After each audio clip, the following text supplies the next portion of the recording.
investigated reported disturbance at Acer Plaza? 10-4 dispatcher, verify address. That's Acer Plaza. Repeat, Acer Plaza.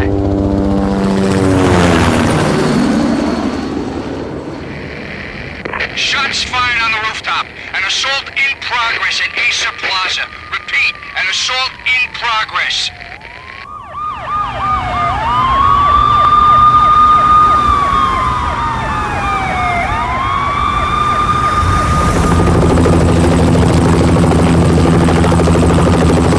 It's a war zone down here.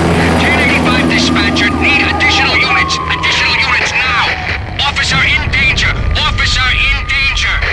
10-5, please repeat. 10-5, all units, emergency. Officer in danger, Acer Plaza. Repeat, Acer Plaza, all units. They were all dead. The final gunshot was an exclamation mark to everything that had led to this point. I released my finger from the trigger, and then it was over. To make any kind of sense of it, I need to go back 3 years. Back to the night the pain started.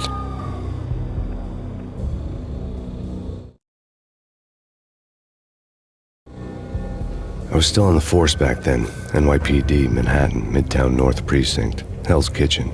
So when are you coming to work for me, Detective Payne? You'd make me work undercover in some hellhole. Sorry, Alex. Michelle and the baby come first. See? My last smoke. It's bad for the baby. That's you, Max. A regular Boy Scout. See, Alex. Still on for poker Thursday night, right? Like taking candy from a baby. Life was good. Sun setting on a sweet summer's day. Smell of freshly mowed lawns. The sounds of children playing.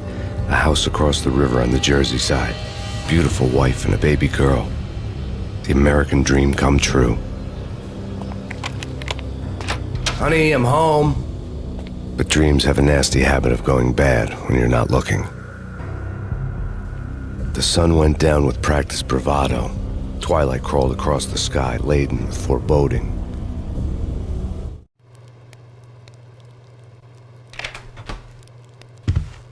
Michelle, honey, anybody home? I didn't like the way the show started. They'd give me the best seat in the house, front row center. What the hell? Something ugly had been tattooed on the wall, a map of things to come. It was a poison syringe, a magic tag full of diabolical meanings.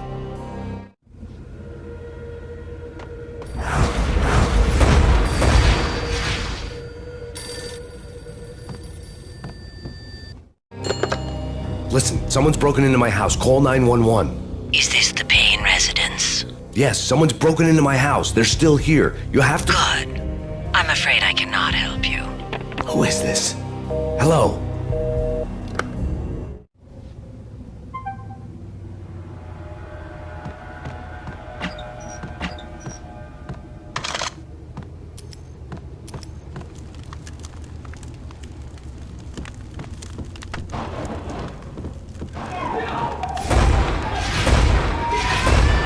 Michelle!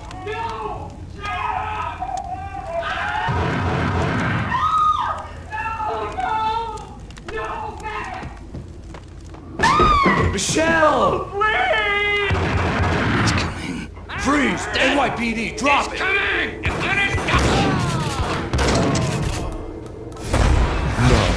No, please, God, no.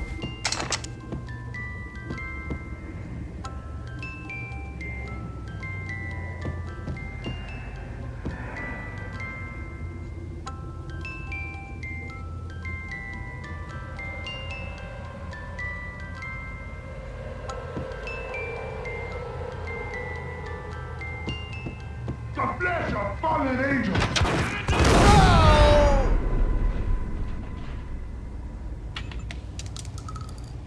No, God, no, please, Michelle. Oh, baby.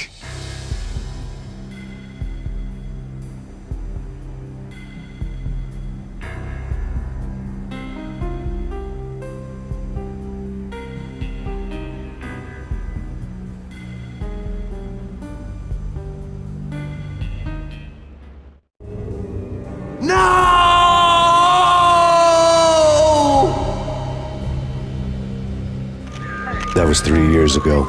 Everything ripped apart in a New York minute. The killer junkies had been high on a previously unknown designer drug, Valkyr, V. After the funeral, I told Alex I'd be transferring to the DEA. It took us 3 long years to get a break in the Valkyr case. Then, finally, 2 months ago, a dime dropper tipped us off that Jack Lupino, a mob boss in the Punchinello crime family, was trafficking. I went undercover, infiltrated the worst mafia family in New York.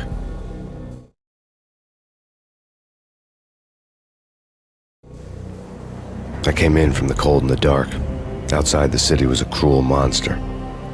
I've been slowly working my way from the small time to the big fish, trying to get to the source of the drug. Alex and BB were my only contacts in the DEA, the only ones in this decrepit city who knew I was down here. BB here. Something urgent has come up with Jack Lupino. You need to meet with Alex immediately at the Roscoe Street station. I hadn't had a face-to-face with Alex since I'd gone undercover. Outside, the mercury was falling fast. It was colder than the devil's heart, raining ice pitchforks as if the heavens were ready to fall. Everyone was running for shelter like there was no tomorrow.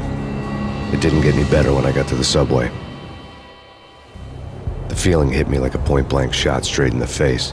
Something was not right about this. My Beretta stirred nervously under my coat, but the train doors had already shut behind me, and I was in for the ride. Next stop, Roscoe Street Station, and Alex.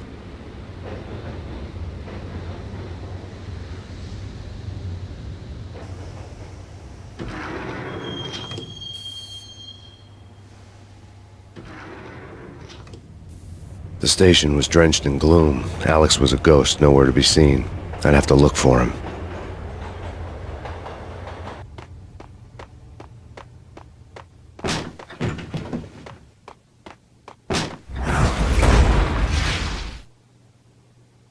Death was in the air at Roscoe Street.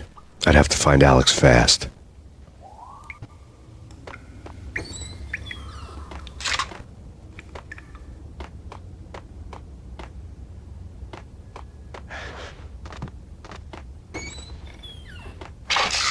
The pills would hold the pain back for a while. Wasn't Jake supposed to take care of this? He and Mickey are having too much fun taking care of the cop. What the?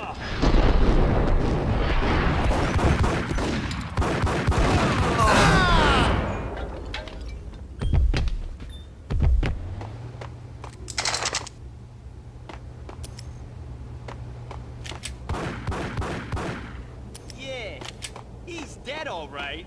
Hey, it's me. Hold it.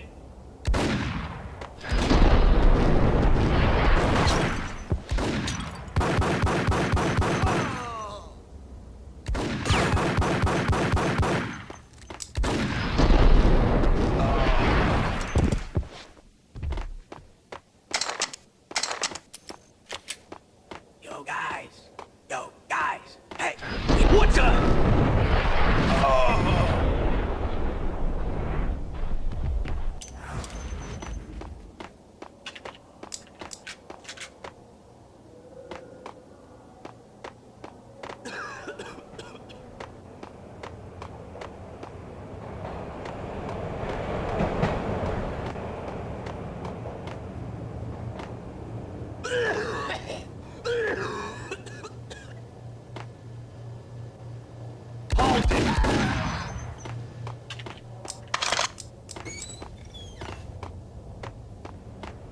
Did you hear something? Nah, take it easy.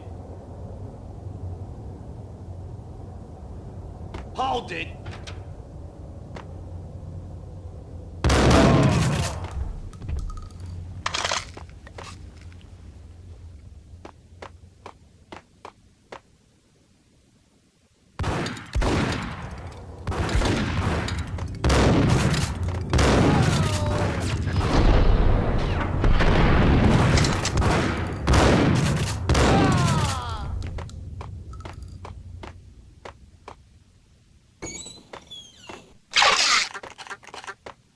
While looking for Alex, I had ended up in the middle of a big-time crime operation.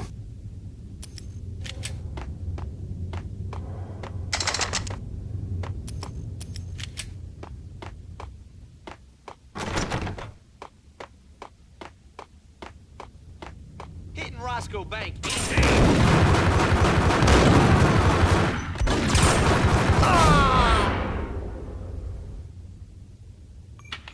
The gate was locked. I would have to find another way to get to the tunnel.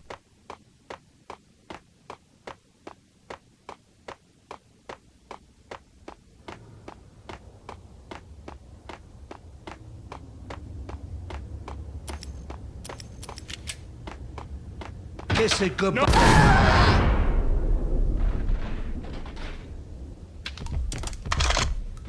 You saved me, man. What's going on here? A massacre. These armed thugs just appeared from nowhere. We need to get help. I can make the call from the control room 1 floor up. Can you take me there? Sure. Sounds good. Follow me.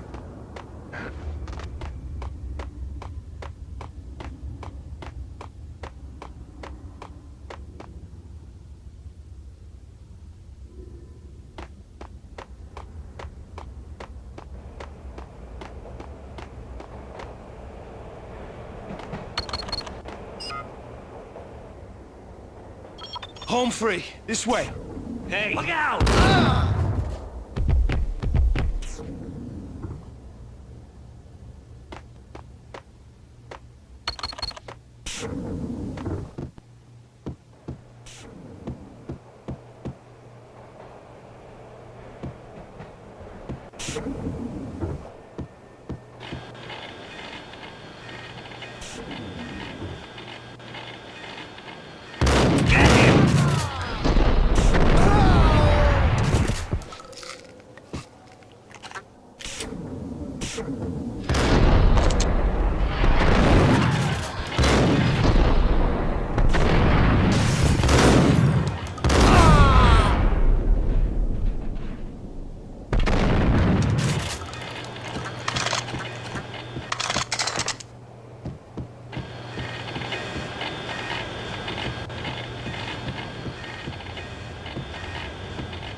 The train lit up like a Christmas tree. The power was back on.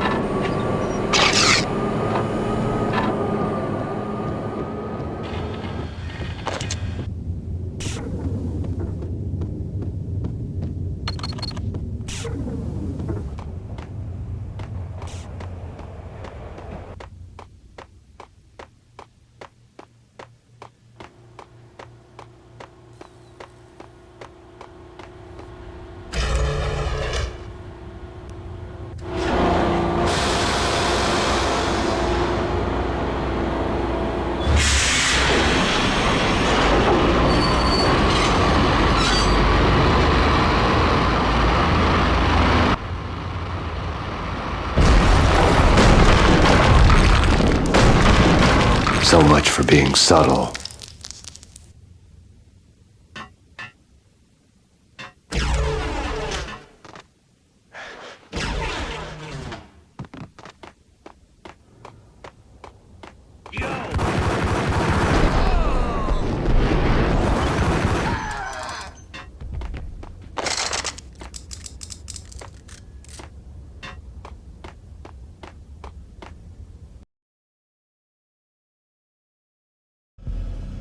The rusty door led to an abandoned part of the station, closed off since the early 40s. Something big was going down at Roscoe Street. Maybe that's why Alex had wanted to meet me here. Maybe not. One way or the other, I was going to find out.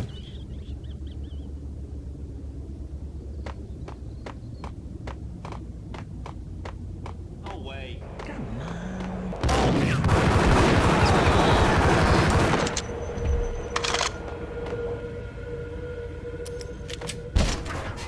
Hey!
The door had been welded shut ages ago and the bomb was missing a detonator.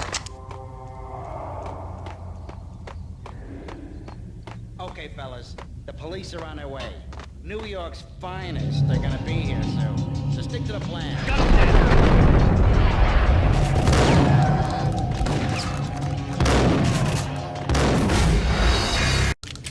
Whack!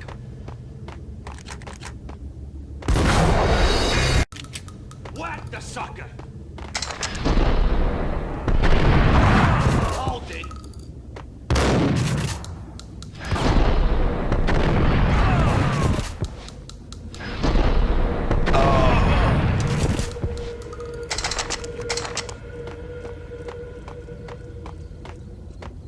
Okay, fellas. The police are on their way. New York's finest. They're gonna be here.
We come to you now live from the crime scene. Who is this? Right back at you. This is Deputy Chief Jim Bravura from the NYPD. You are to cease your criminal activities and surrender immediately. Sure thing, Jim. Me and the boys have been talking and everyone's real sorry. They'll never do it again. Who the hell is this? Being placed at the scene of a bank robbery wouldn't have tipped the odds in my favor.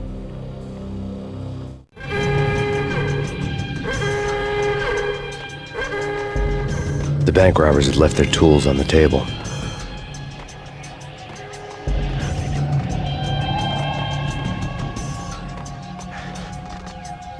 Judging by the detonators, the crooks had bought enough explosives to send Lady Liberty into orbit.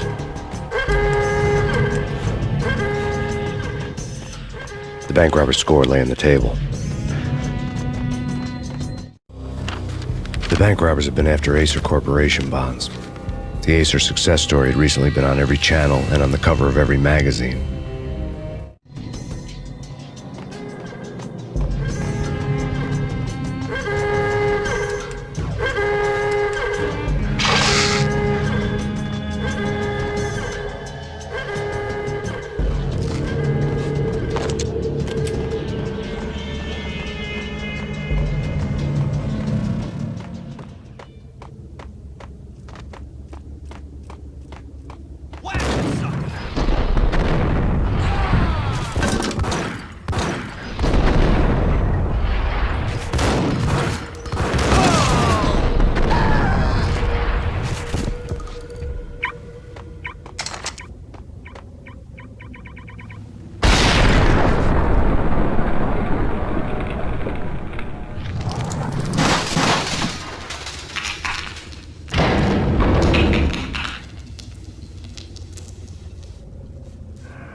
Hold it!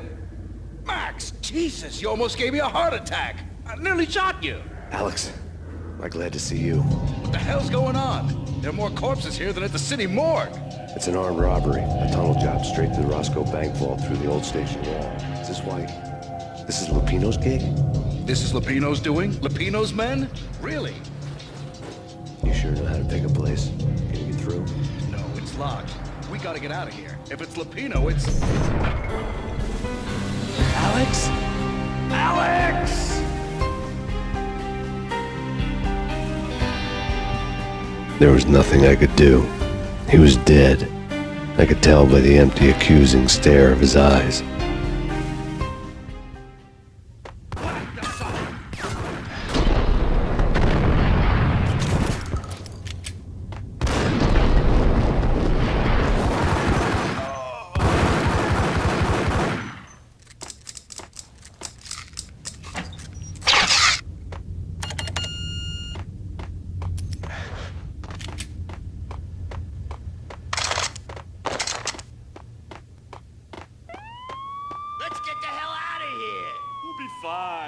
it easy. I'm allergic to sirens. We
Max, Jesus, you almost gave me a heart attack. I nearly shot you.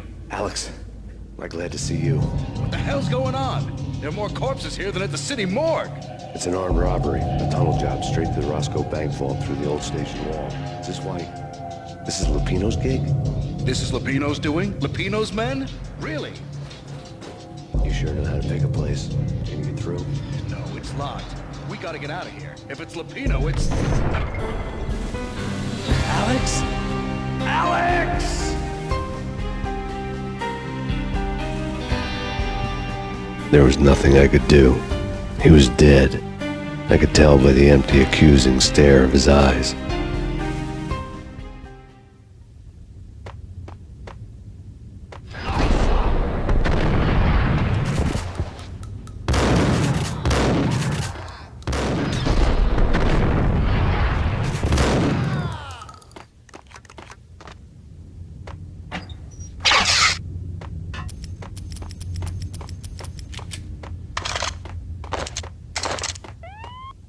Let's get the hell out of here.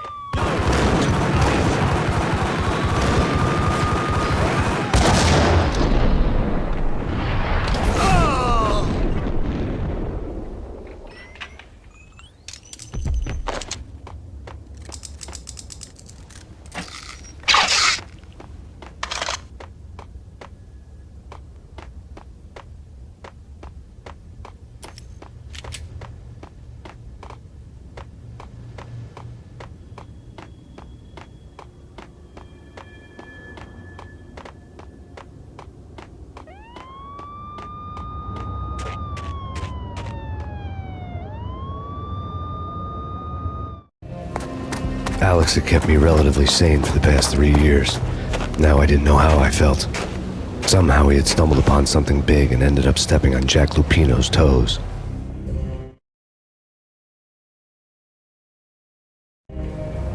Lupino ran his racket of sex, drugs, and contract killings from a sleazy hotel in a slum block of tenements. The NYPD was closing in. I could hear the sirens. Their wail was a crescendo. Lupino thought he could get us by taking Alex out and leaving me to take the fall for it. All he had gotten was my attention. I went for the hotel first. It was a sad old thing with flickering lamps and faded colors, cheap mobster punks and tired-eyed prostitutes. I walked straight in, playing at Bogart like I'd done 100 times before. The place was run by a couple of murdering mobsters with shark smiles. The Finito brothers. Ladies and gentlemen, it's the pain in the butt. Pain to the max. You're killing me. Did you make that up yourselves, or you get some wino downstairs to come up with it? Don't answer that. A rhetorical question. I got something for the boss. Lupino around? That kind of depends on who's asking. A friend or a junk squad plan. Don't answer. It's one of them, how do you put it, rhetorical questions. Lupino ain't here, but he said bye. Lupino wasn't in his cheap hotel. Instead, I ran into the Finito brothers. My cover had been blown, the door slammed shut behind me, and then I was dodging bullets like raindrops. Pain in the butt. Ha ha! Pain to the max.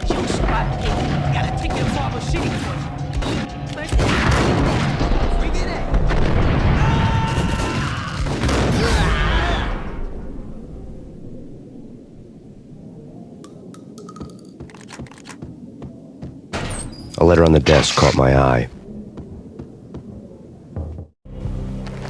I had met Lupino only once. The gangster ran all his rackets through his right-hand man, Vinny Gagniti. Gagniti was a high-strung whiner on the verge of breaking apart, like an overamped Energizer bunny. He had the brains to run the business, but he lacked the balls, always falling short, taking his frustration out on underage addicts and call girls. The V deal goes down at your hotel. Jack's exact words, quote, "Vinny, you're in charge of this one," unquote. Rico Muerte's coming to see it through. Anything goes wrong and everybody's gonna get dead. Goes double for you. Treat this guy real good. Anything he wants, you give him. Don't screw this up or you're finito, finitos. A V deal meant added security, locked doors, and lots of nervous thugs with itchy trigger fingers. I'd seen nothing coming in, but that didn't mean it hadn't been there. Rico Muerte was a regular Kaiser Soze, a spook story told to keep the apes in line. 313. The Finitos had scribbled Muerte's room number on the note's margin. Bosses! Everything all right? Bosses! Joey, Virgilio, you all right in there? They're not answering. Call the others. Tell them to come quick. Okay, but we can't wait for them. We gotta go in now. Bosses! We're coming in! There he is!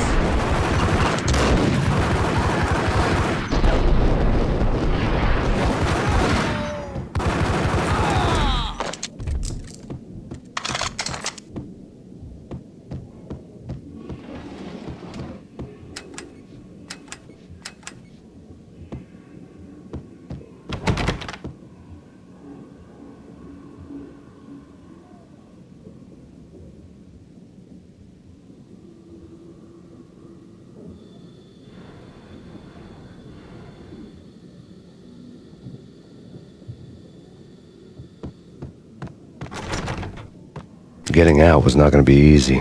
The staircase was locked and the elevator had been busted for a decade or more.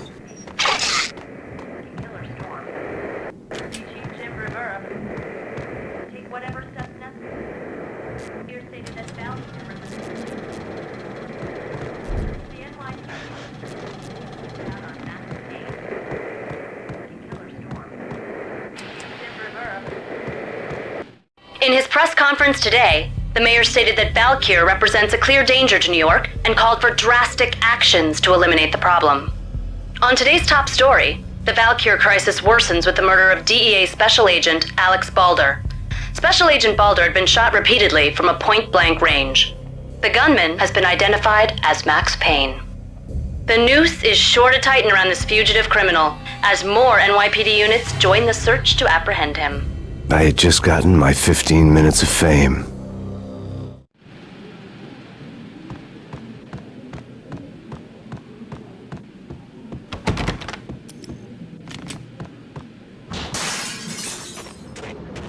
Yeah, something's wrong with the bosses. Payne's there and they're not in. Hey, yeah.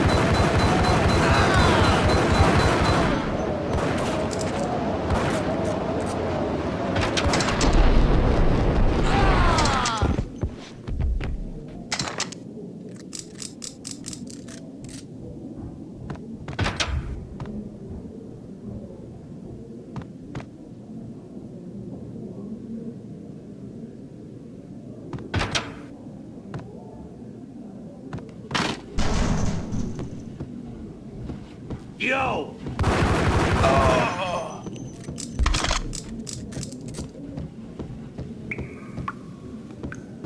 Previously on Lords and Ladies. Lady Amelia, Marquis Valentine asks for an audience. Thank you, Lawrence. My lady. My lord. And now, an all-new episode of Lords and Ladies, brought to you in part by Ace Corporation. There he is! Get him!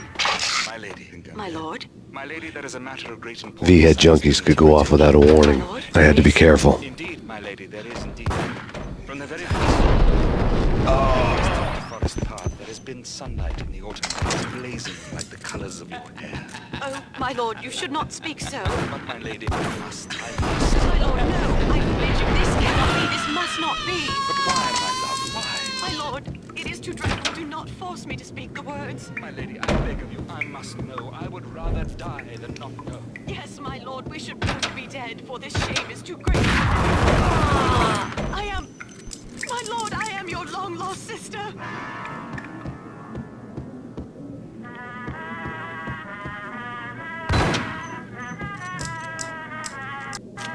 Piece of crap! Gun him down!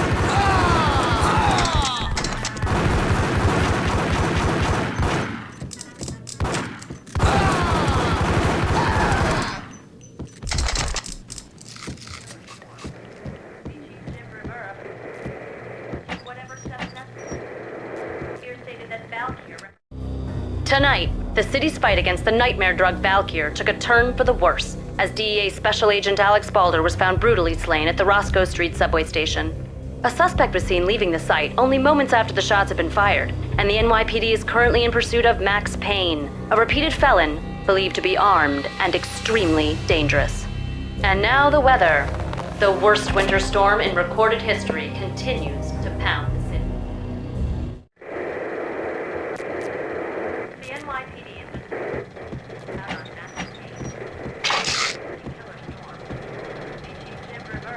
This party had been dead for a while. I couldn't say I was sorry I'd missed the show.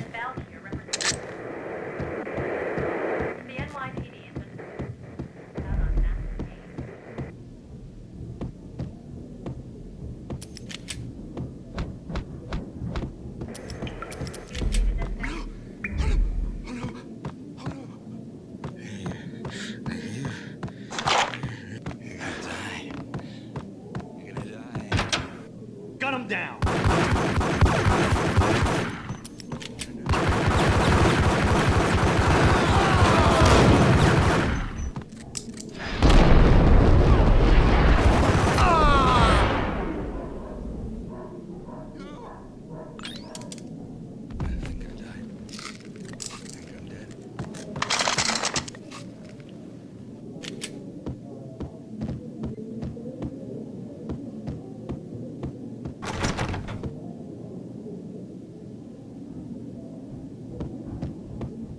I'd found Muerte's room. Muerte had received a letter. Our investigation had turned up nothing to link Angelo Punchinello, the head of the Punchinello family, to Valkyr. All tracks had ended with Jack Lupino. The letter in Muerte's room was signed by the Don himself. It was the first hint that the Kingpin knew what was brewing inside his syndicate. The trouble you got into after the Chicago screw-up. The Punchinello family bailed you out. You have been waiting for a chance to pay us back. One of our trusted boys has a monkey the size of King Kong on his back. And we need your special skills for backup on a major deal. Collecting evidence had gotten old a few hundred bullets back. I was already so far past the point of no return I couldn't even remember what it looked like when I had passed it.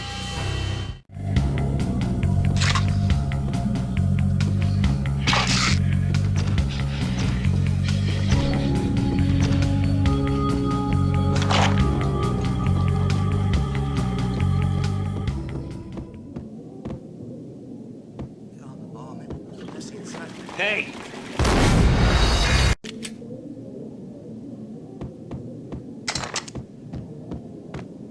I'd found Muerte's room.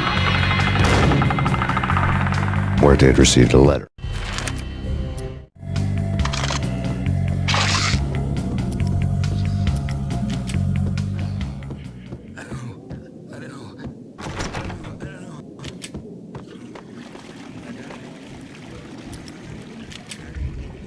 What the?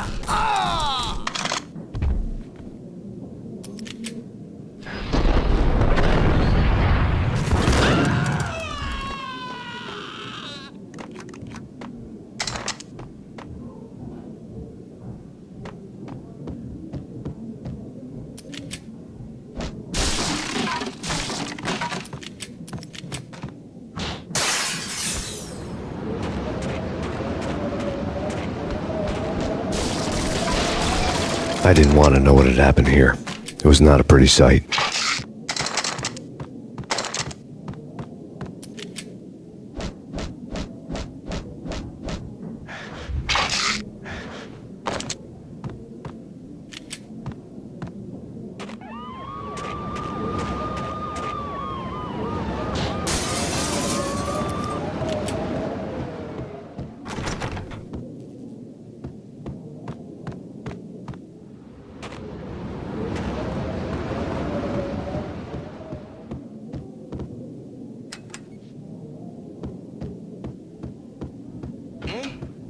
None. Eh?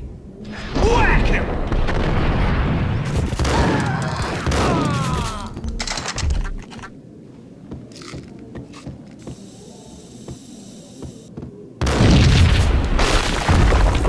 Hold it. Told you. God damn! I thought it was a bomb for sure. Nah, what the hell?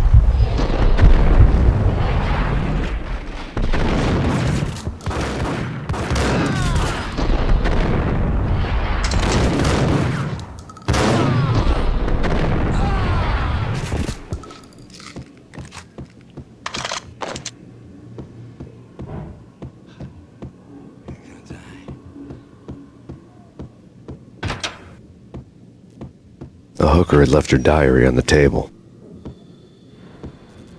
The diary belonged to a hooker named Candy Dawn. The read would have made a vice cop blush.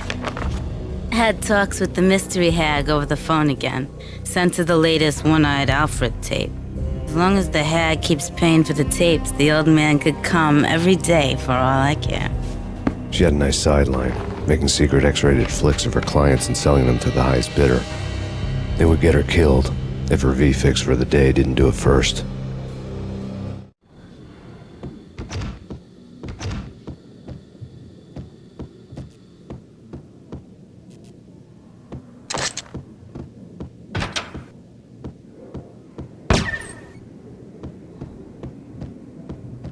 Hold it.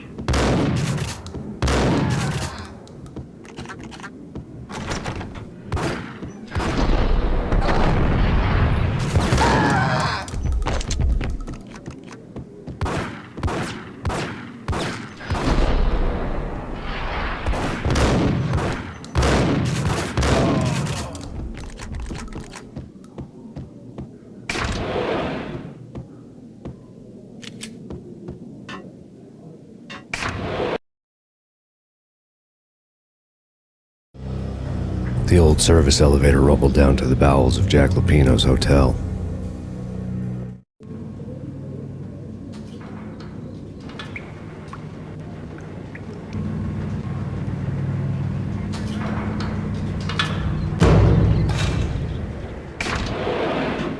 It was freaking crazy. The cops were doing a full-scale siege next door. Up, down.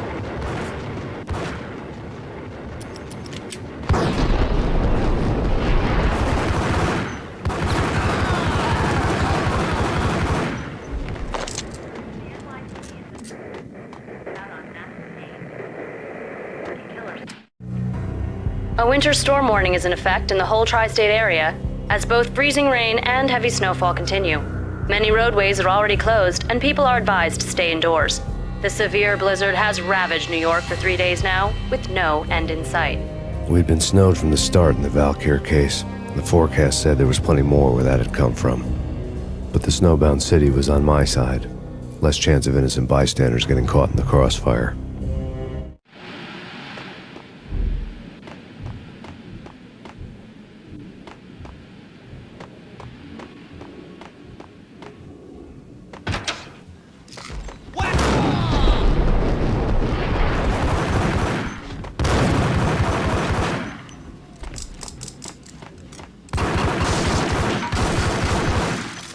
What the?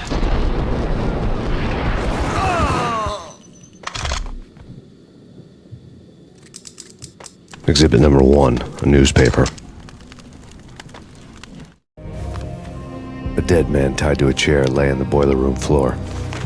Captain Baseball Bat Boy has an unbeatable track record in superhero death matches.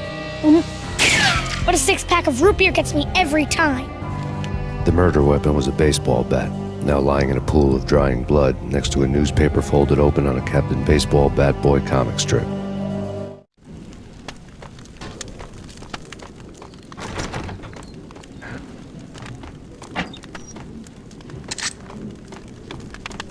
Take vampire movies. Why are they always set in L.A. or Mexico? They can't even get a tan. Ice up!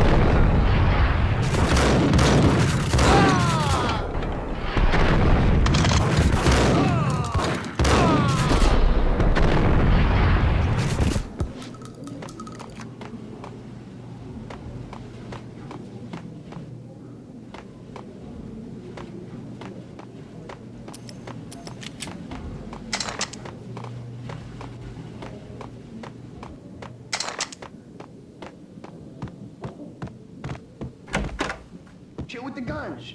Trust me, you don't want to piss Muerte off. Gentlemen, let's do business. Green for green. Tis the green-eyed angels. Amen.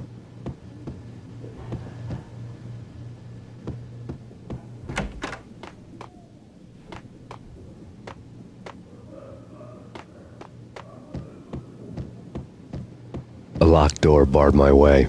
I needed a key.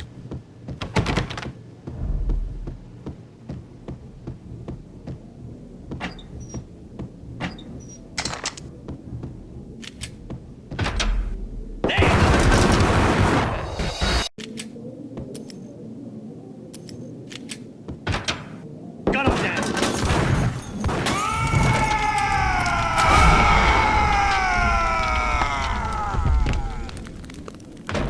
A lifetime ago, this would have gone down as a narcotics arrest.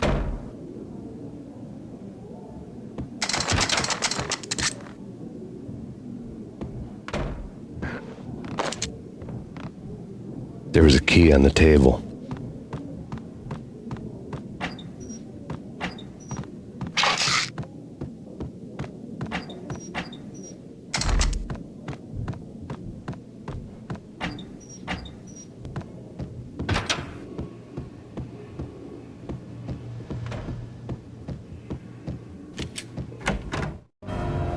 Two mad dog killers, ready to murder each other. They step into the next room, and I'm thinking, now they're gonna do it. But no. They sit down in front of a TV and solve their differences with the kung fu fighting video game. I tell you, Candy, I was so depressed, I strangled them both with the video game cables. Oh, Rico, you're so bad. I am, ain't I? Rico Muerte, big-time hustler. Who the hell? It's that cop. Muerte went for his gun. Do something. It's Payne.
The antique switchboard was still in use.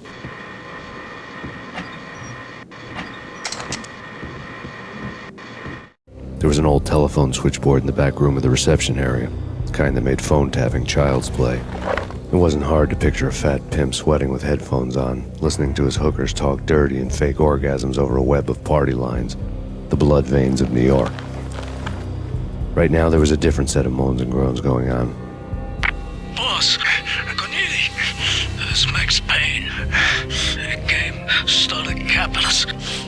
He killed him. Are you freaking kidding me? He's just one lousy cop. You better be freaking kidding me. Whack him. What's the freaking problem? Hello? Answer me. Hello?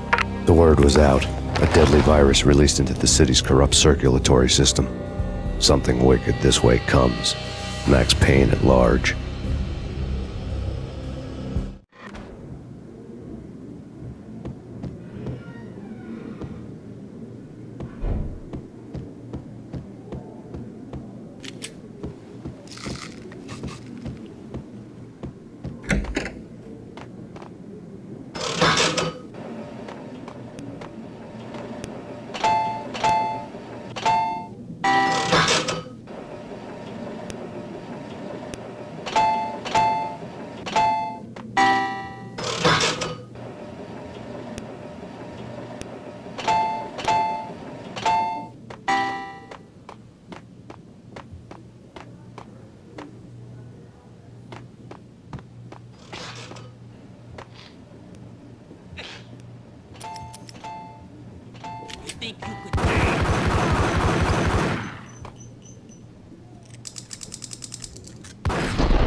Turn around, walk away, blow town.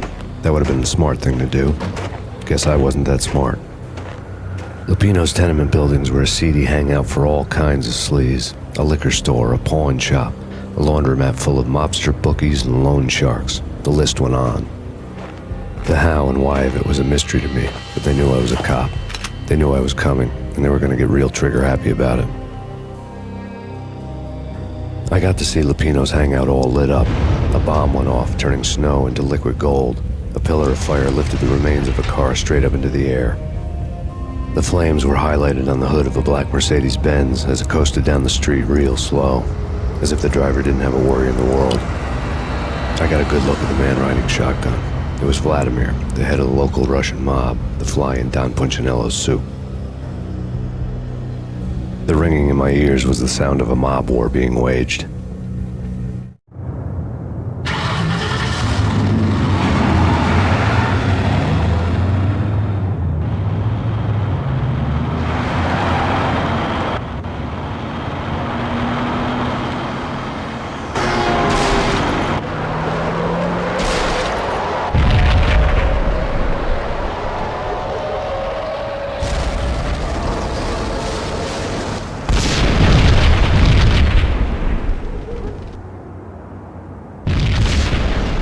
bomb exploded inside the closest slum building.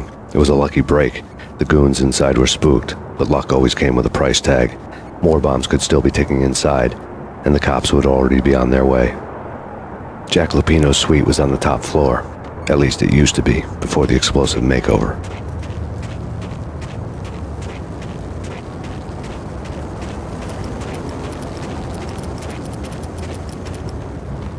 The headlines were a depressing read.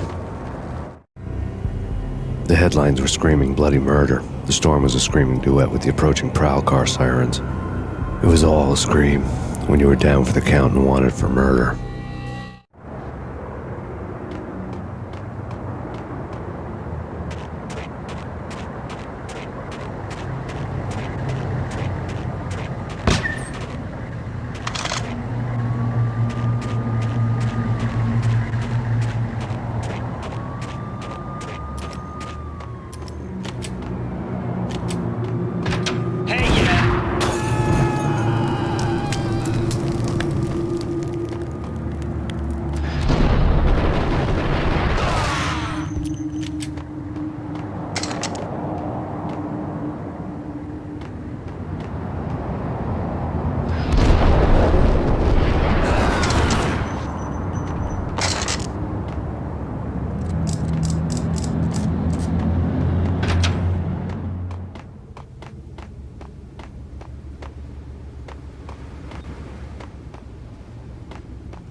The whole building was rigged with explosives.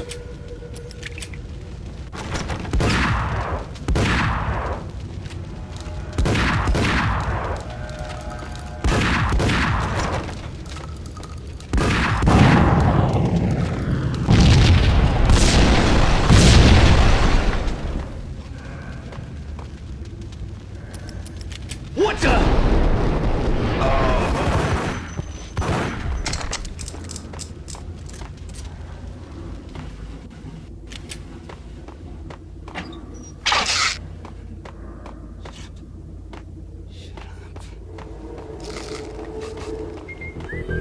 Hold it.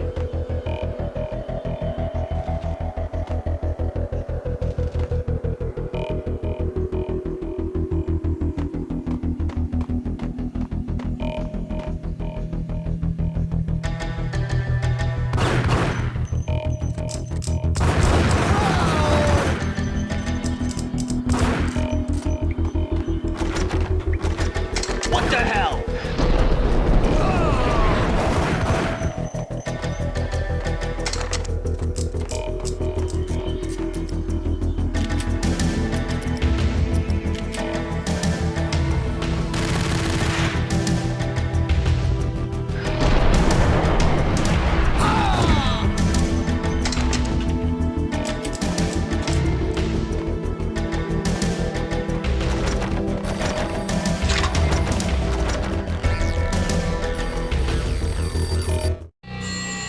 A beaten-up phone in the entrance hall was ringing.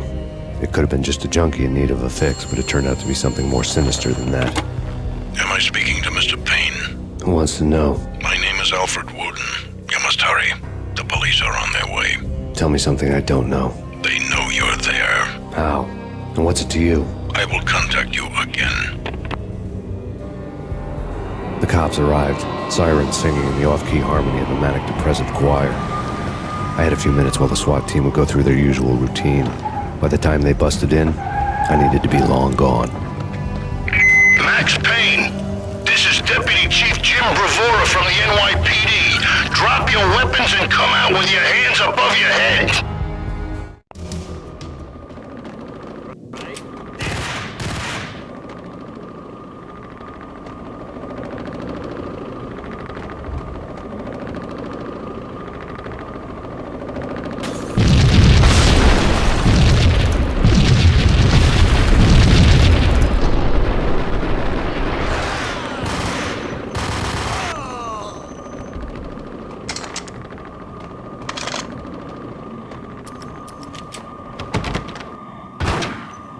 Someone had left a letter on the counter. Suddenly it all made sense. The bombs, the Russian mob boss making an appearance in person. Gagnidi was his usual self, all talk and no walk. After our hit, the Russian has only a couple of guns left and they can be bought. There's no freaking way he has the guts to try anything after that. As it turned out, the Russian had plenty of guts. One thing he could count on, you push a man too far and sooner or later he'd start pushing back. There was a key on the shelf.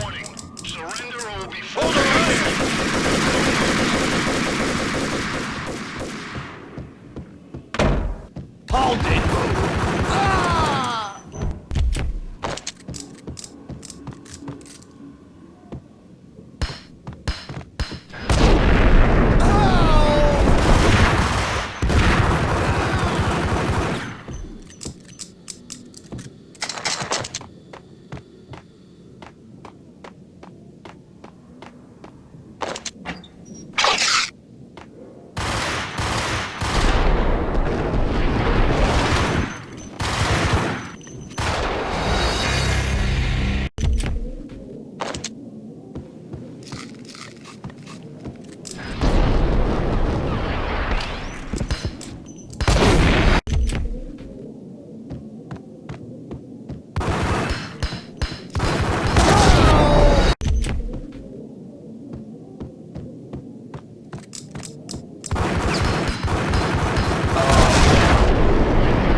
The bombs had destroyed all the stairs up to Lupino's office.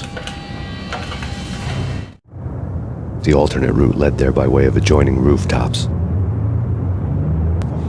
Yes, sir. It's the end of the world as we know it. And I don't feel fine. I don't feel anything. Not a thing. I'm freezing my butt off.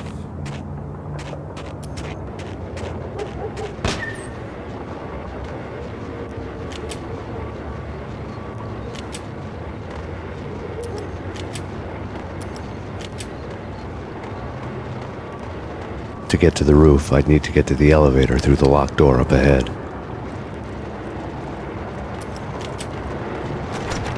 Pizza delivery. Never seen you before.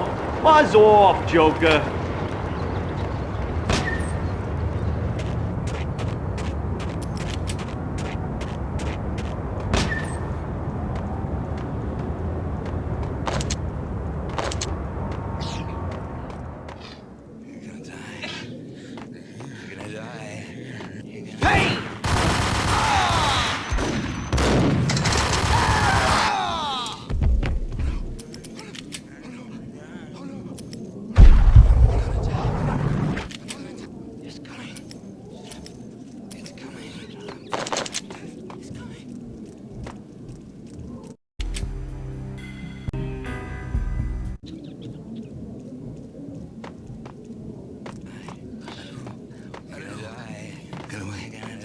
Hey!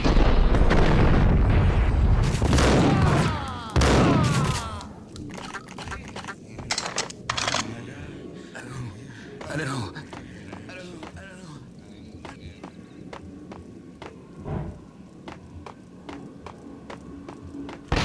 No, don't shoot. You know the clowns at the laundry? Me? No. You're no good to me then. What? No, the laundry, yeah. I know him, yeah. Get me in there. Okay.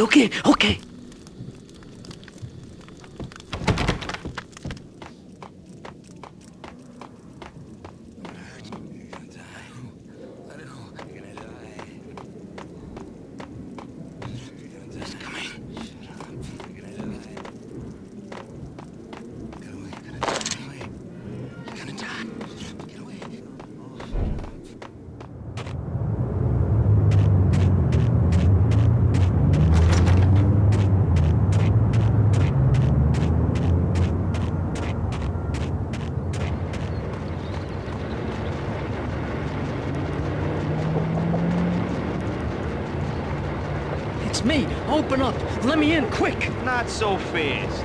The password. John who? Come on. Okay, John Woo. All right. Come right in. It's a trap! It's Payne! Ah!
New York City is in crisis tonight, with reports of Valkyr-related gang war in the streets of the Bronx. Apparently, Max Payne, wanted for questioning in connection with the slaying of a DEA special agent earlier tonight, is waging a one-man war against his former partners in crime. Among the listed casualties so far are notorious mafia members Joey and Virgilio Finito, as well as Rico Muerte, himself a fugitive from the law, and a suspect for several murders in the Chicago area. The NYPD has been placed on full alert. A citywide APB has been put out on Max Payne. Deputy Chief Jim Bravura has promised to take whatever steps necessary to bring him to justice. What those steps may be remains to be seen. For NYCNN TV News, this is Kira Silver.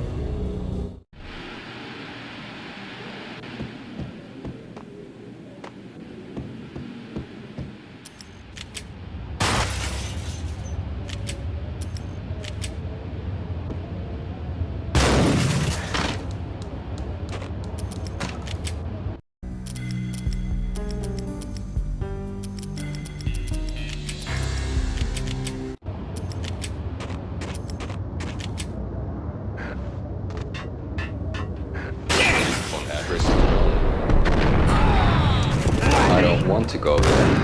It's the last place I'd want to end up. But that's where I always end up anyway. Only, it's not me with a pink flamingo, but someone who looks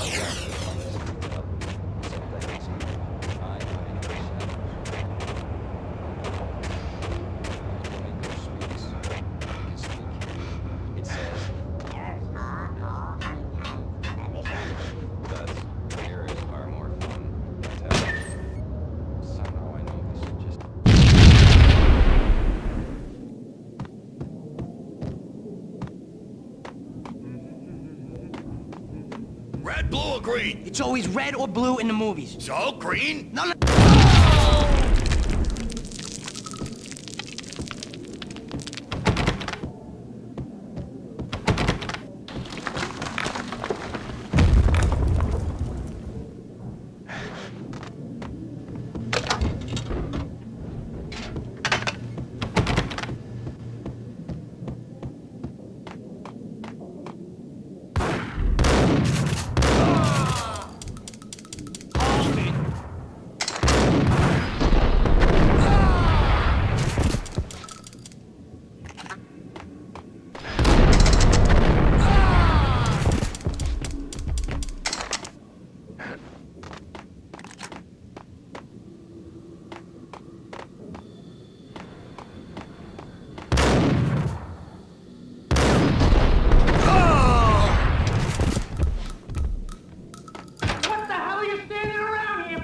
They're bombing us! What are you doing? You're doing nothing!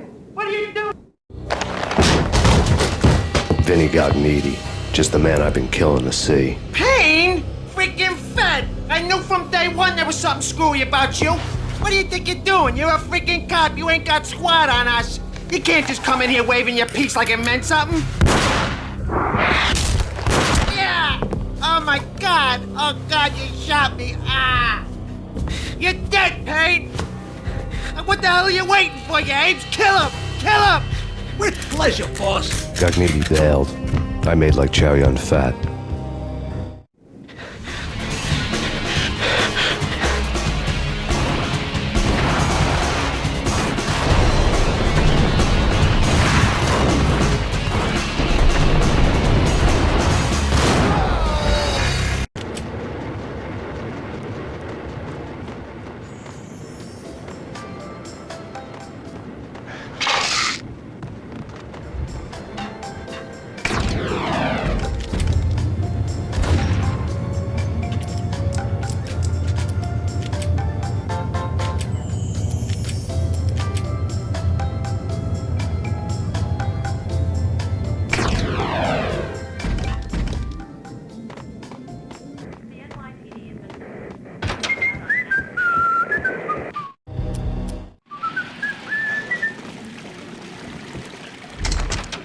What the hell?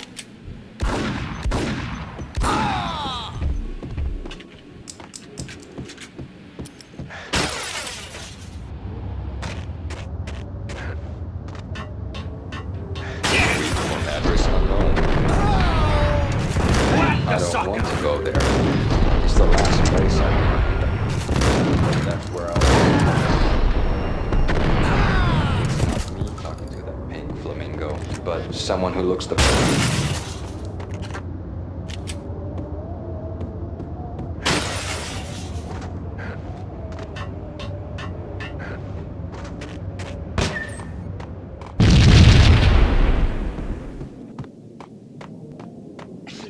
red, blue, or green? It's always red.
A crumpled letter lay on Gagniti's desk.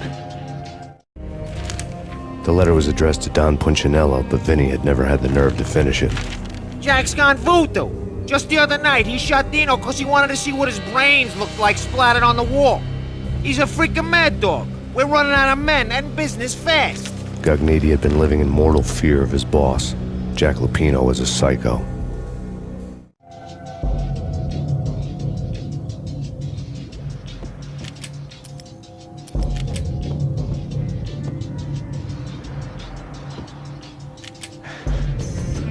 Vinny Gagniti was running scared.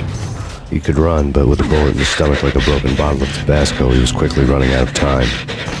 He knew where his boss was, and I wanted to square things up with Jack Lupino.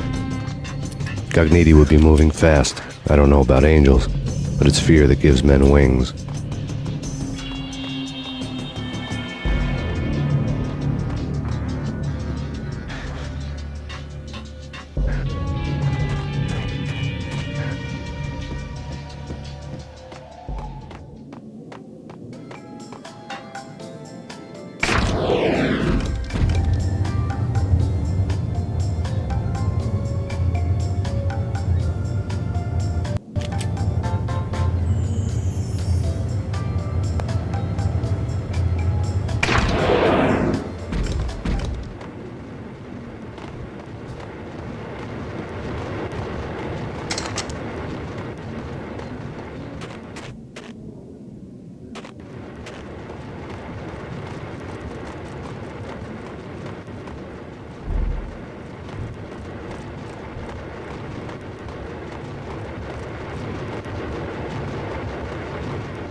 Gugnetti hitched a ride.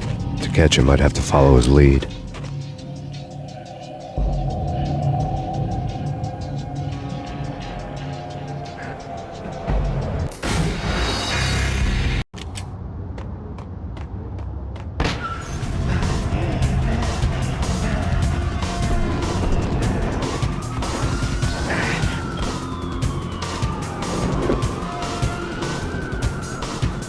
Gugnetti hitched a ride.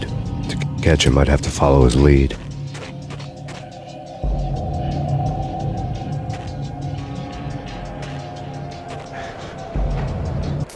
Catch him, I'd have to follow his lead.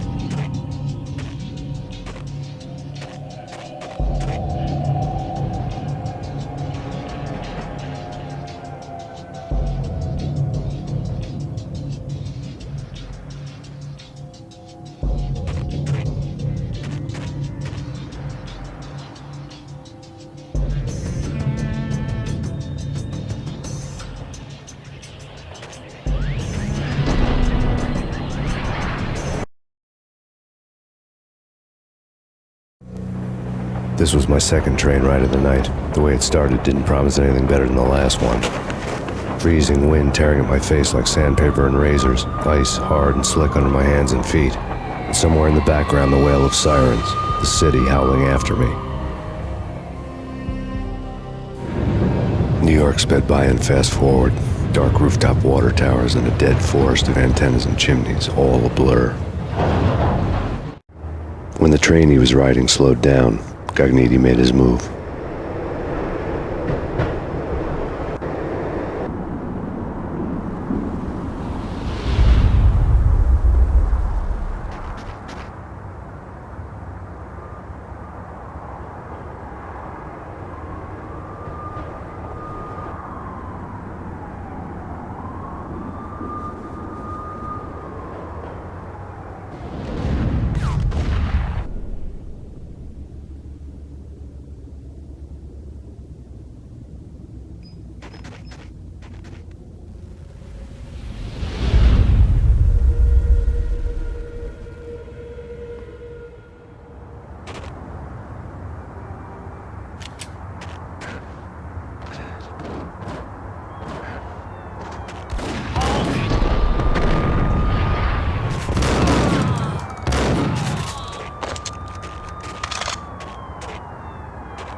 It's Payne! He's coming down the stairs! Shoot the bastard! Okay, boss, you got it. No problem. Hey!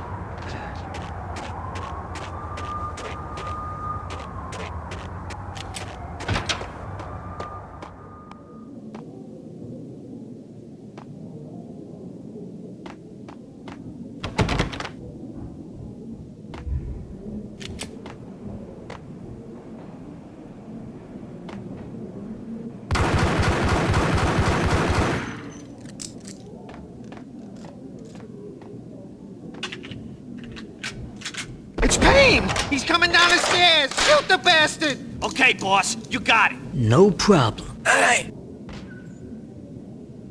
Hold it.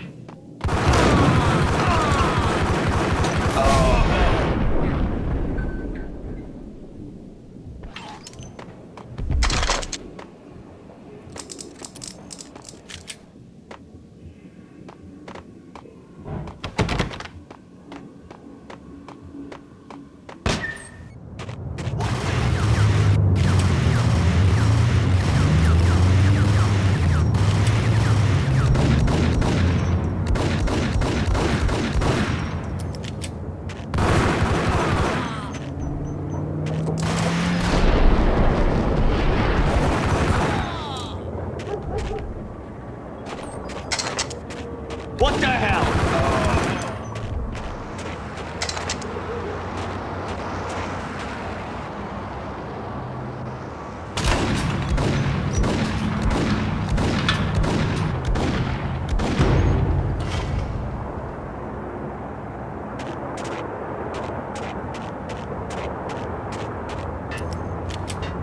Hold it.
Get him!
Payne has nowhere left to go. We are very close to capturing him. You'll get a full statement then. Right now, I've got better things to do, ma'am. That was Deputy Chief Jim Rivera from the NYPD with no further comment at this time. Apart from his suspicious food habits, I figured Bravura to be one of the good guys. Fate had just dropped us on different sides in this. But when it came to capturing me, he was way out of his league. I had already ditched the cops a couple of rooftops back. For now.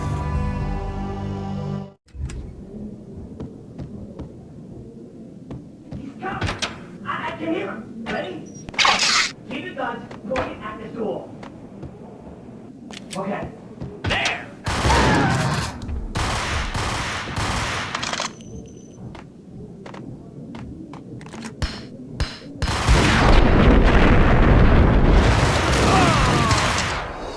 Okay. Nice!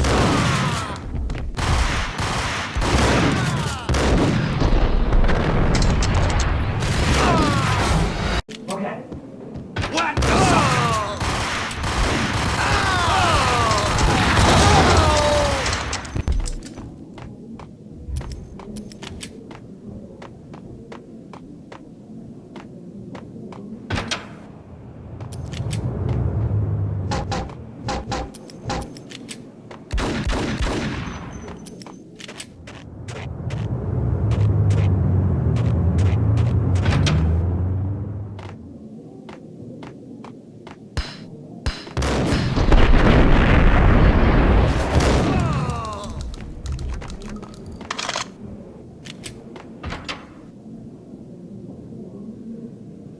Open, goddammit!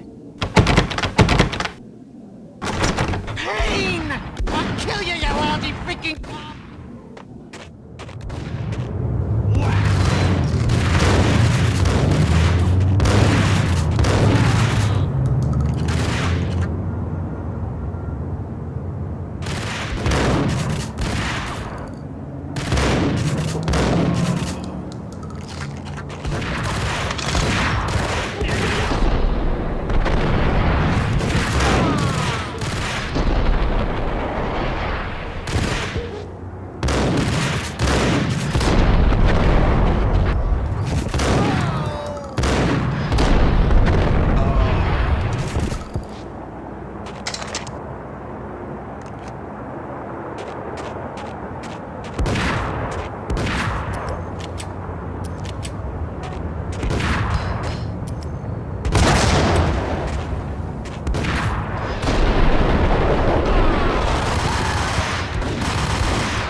Gagniti ran out of steam in a dead-end alley with steam boiling out of the sewer grates like all the fires of hell were burning high beneath us. It was shakedown time. Where's Lupino? Screw you! Bad start, Vinny.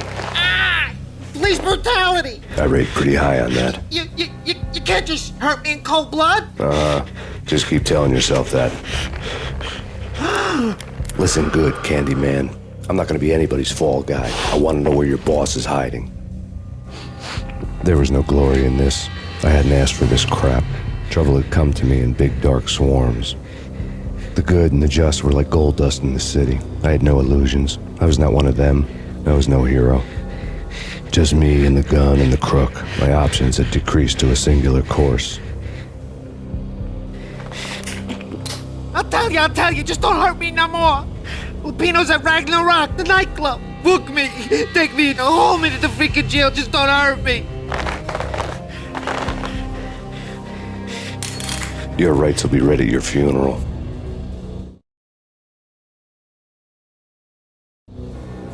Ragnarok was Lupino's private nightclub, a den of drugs built into an old theater. I knew what waited inside. V-head junkies ready to explode in random acts of senseless violence, and Lupino's goon squad, the worst stone-cold killers this side of hell. Ragnarok was as inviting as a headache, flickering and flashing to a machine gun beat. The belly of the nightclub was a gothic theme park that began with bondage games and led to the nasty stuff from there. As subtle with its dark message as a cop-killer bullet through the heart. Like father, like son. Just like Jack Lupino.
Get him!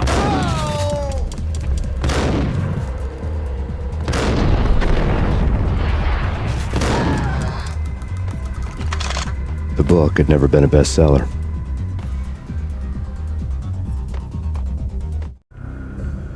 Given the setting, I was surprised to find that somebody had been passing time reading. The paperback was entitled, The Age of Murder and Storm. The blurb on the back mentioned Norse mythos and Ragnarok, the end of a Viking world with a terrible winter that covered the earth in ice, when vile crimes were rampant and all humanity lost. I could see how somebody impressionable might get it into their head that we were at the end of time. I was also beginning to see what the nightclub and its owner were all about. There he is!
books on the occult had been piled on the table.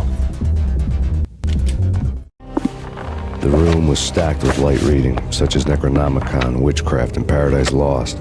Old exotic titles like Malleus Maleficarum and De Umbrarum Reini Novum Portus. Books with pentagrams on their covers, all dealing with the occult and the infernal, lying between stacks of horror videos and a couple of Ouija boards. The only thing I could take seriously was the thought of Lupino taking it seriously. He had been spending a lot of time getting intimate with the guy downstairs.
Yeah.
The backstage area led to Lupino's inner sanctum.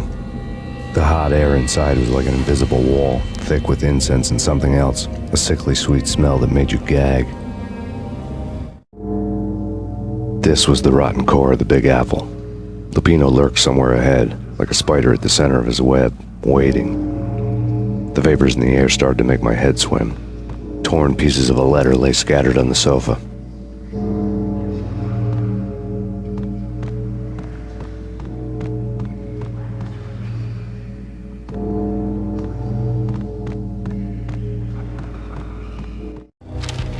Punchinello had threatened Lupino in writing. The note had been torn to pieces, bloody fingerprints all over them.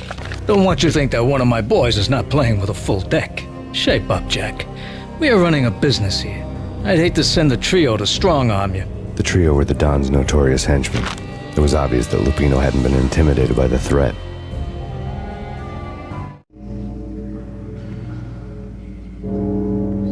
Lupino's notes covered the table.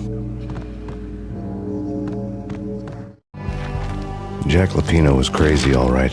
The table was scattered with notes of demented arcane nonsense written in rusty blood, a mishmash list of demons, devils, and dark gods evoked. Beelzebub, Asmodeus, Baphomet, Lucifer, Loki, Cthulhu, Lilith, Hela, blood given to you all.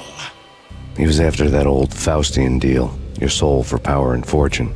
Just sign on the dotted line with your blood. Lupino's notebook lay on the pad. Jack Lupino was crazy, all right. Mythic wolves, let loose to devour the sun and the moon. Lupino is the wolf. I'm Mr. Beast, the big bad Fenris wolf.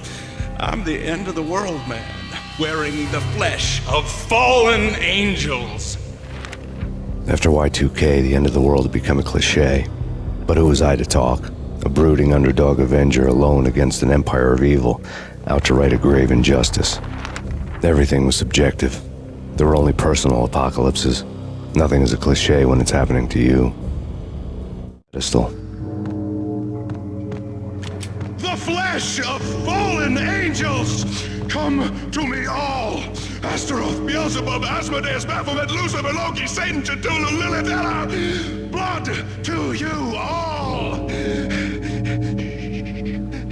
Secret. Under the skin of reality. I've seen it. The corruption of flesh.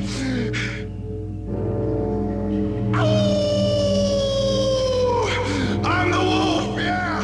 I am the wolf! It's close. It's coming. You have come. It's the end of time. It's now! I will rise to her side! I don't need the words! I'm beyond the words!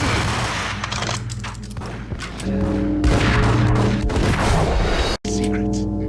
Living under the skin of reality. I've seen it. The corruption of flesh.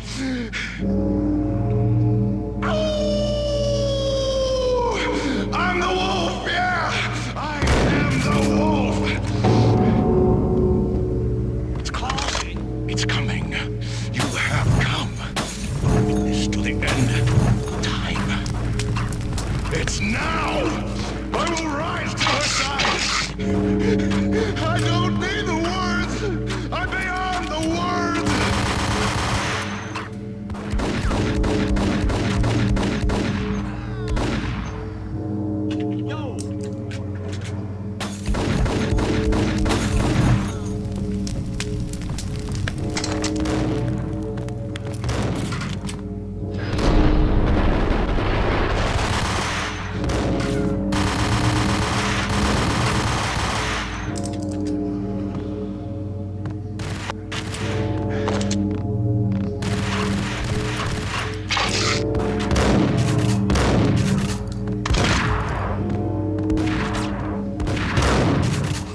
had known there'd have to be a catch in it somewhere, and this one was the Empire State Building of catches. Lupino was pumped up and dying to go 15 rounds with a mutant alligator. And then he started this spooky monkey talk, straight from a bad dream. Mine. I have tasted the flesh of fallen angels. I've tasted the devil's green blood. It runs in my veins. I've seen beyond a world of skin, the architecture of blood and bow and arrow. Death is coming! She is coming, and hell follows with her. This is the twilight winter. I am ready to be her son. Her time is now, and all who stand in her way must die!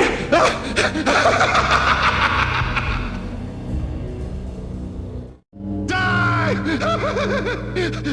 You'll die! You'll die! Now! All die!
Finally went down.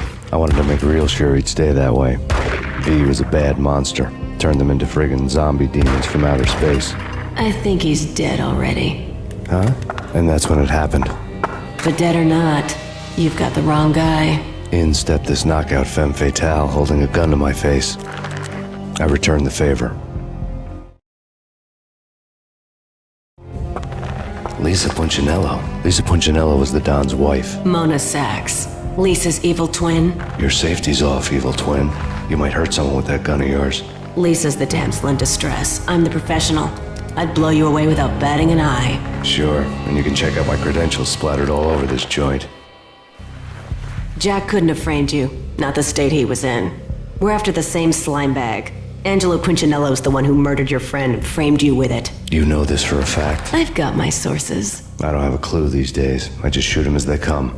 Who put a contract on the Archfiend? This one's mine. I hate the guts of that sadistic wife-beater. Why not pool our bullets for this one? I thought you'd never ask.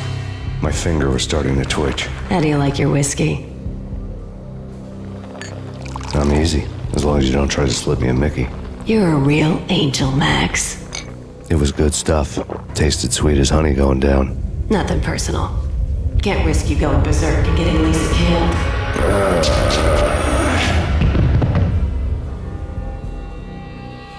The nightmare was always the same. Violent shapes moving in darkness, old and ugly. The killer's mad laughter was a riddle filled with wicked innuendo.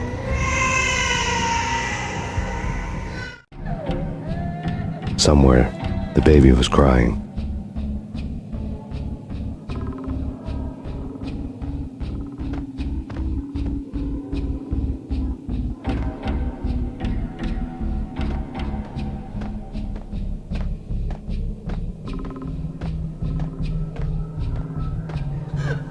Max, no, please, Max. Why? I didn't mean to. I'm sorry.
Should've known it when we found you snoring next to Lupino's corpse. A comedian, huh? The pictures were filled with good old times.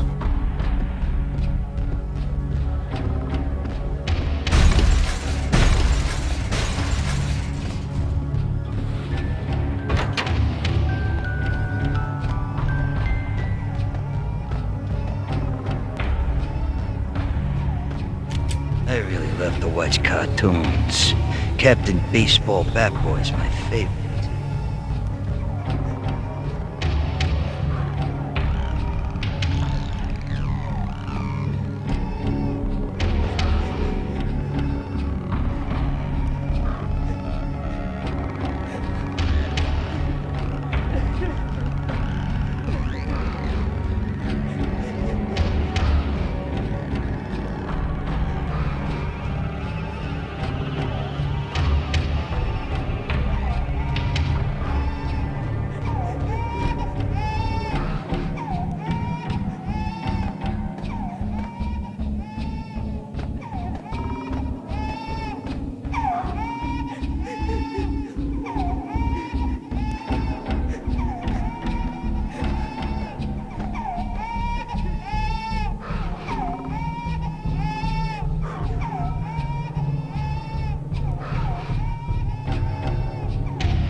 Shoot them full of holes, blow them to bits, vaporize them, disintegrate them. No matter what you do, they'll still be back, good as new.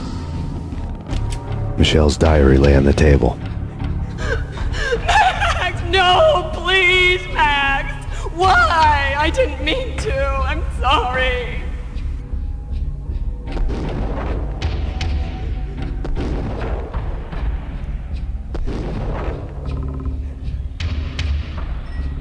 Murderer! You killed her! Nothing like that ever happens in the real world.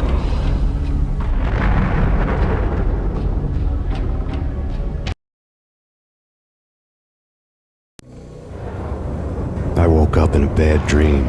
My head felt 2 sizes too small for my brain. Max Payne. I envy your name. And the killer was smiling. Pleased to meet you. I'm Frankie the Bat Niagara. Niagara, as in you cry a lot?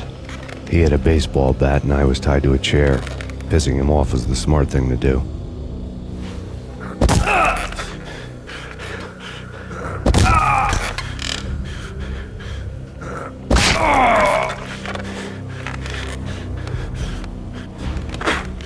Nothing wrong with a little laugh now and then. Take me, for example. I love to watch cartoons. Cartoon violence is a fascinating thing. Let's take a break. I need to take a leak and maybe grab a cold one at the bar. Don't worry. I'll be back to finish this off. And then, it's checkout time. You play, you pay, you bastard. He swaggered out, and the door clanged shut behind him, locks clicking into place. Everyone makes mistakes. Mine hadn't been to crack jokes about the goon with the bat. He'd have cracked my skull regardless. It hadn't even been to trust a girl with a gun. I had blindly gone after the first bad guy on my hit list when I should have been aiming further up the ladder, at the head of the Punchinello family. I couldn't bring myself to be pissed at Mona. Guess I had a soft spot for a pretty face.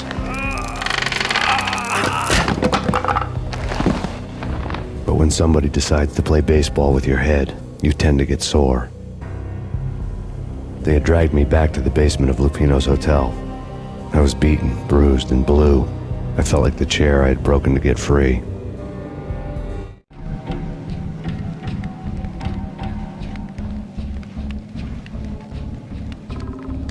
All I had was Niagara's bat, sticky with my own blood.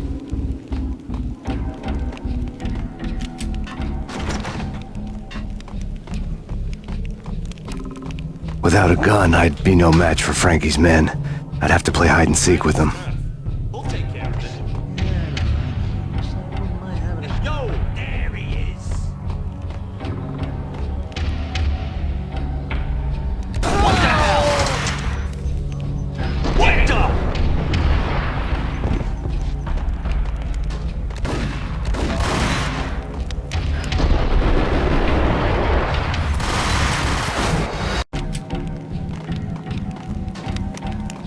Without a gun, I'd be no match for Frankie's men. I'd have to play hide and seek with them. We'll take care of it. Hey, what the hell?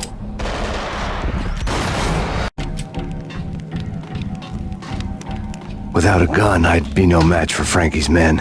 I'd have to play hide and seek with them.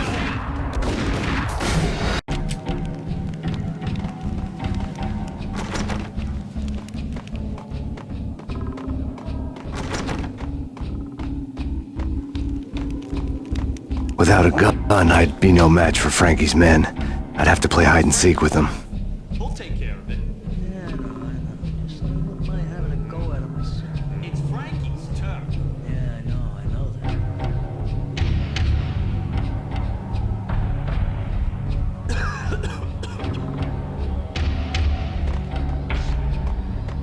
Hey, And I'd be no match for Frankie's men. I'd have to play hide and seek with them. Frankie's turn. We'll take care of it. It's Frankie's turn. Yeah, I know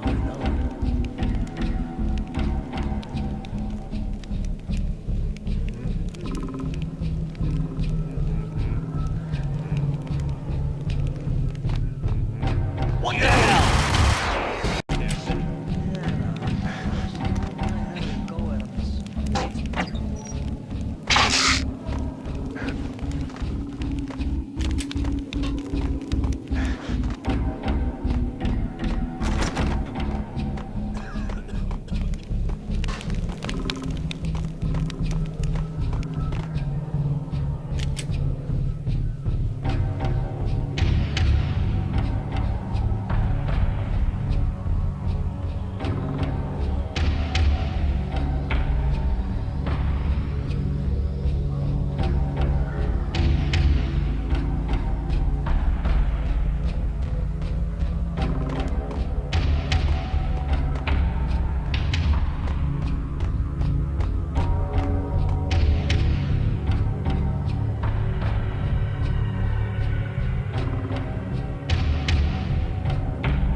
Things were fast going from bad to worse. The men in blue had come and gone. They had decorated the place with chalk outlines and tied it together with yellow tape. The cops who had stayed behind were dead. Frankie, his boys, and I had the place all for ourselves.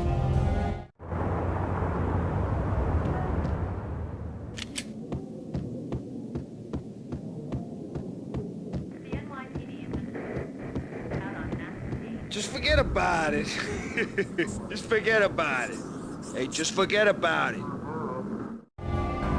That crazy witch, you should have heard her. She was a real scream when the boys caught her trying to cap the Don. Oh, that's friggin' bad. To the trio? That's even worse than what Frankie's doing to that poor bastard downstairs. She's gonna take a long time to die. The mobster muscle on the phone was talking about Mona. Punchinello's trio were nothing but bad news. It's Payne! It's Payne!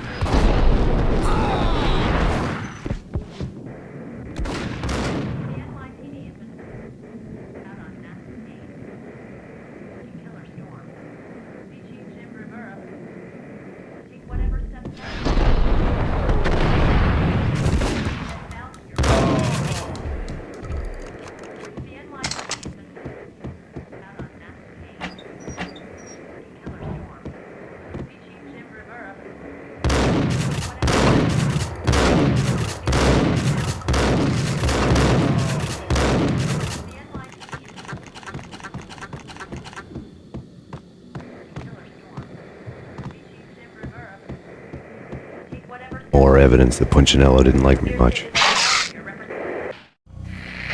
The fact remains that all the victims so far identified in the Ragnarok shooting have been known criminals, many of whom had large doses of V in their blood. Reliable sources say that Max Payne was also among those killed, although no body has been recovered at this time. Reliable sources.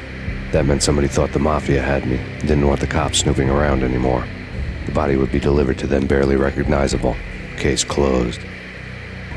Don Punchinello had the power to be that reliable source, which was no news. But his news was old news. Framing me hadn't been enough. Don Punchinello had put a hit on me. He wanted me dead, and it had been important enough for him to give written instructions to Frankie about it. Max Payne should die like a dog for the trouble he's caused. Frankie, I know I can trust you to give this matter the dedication it needs.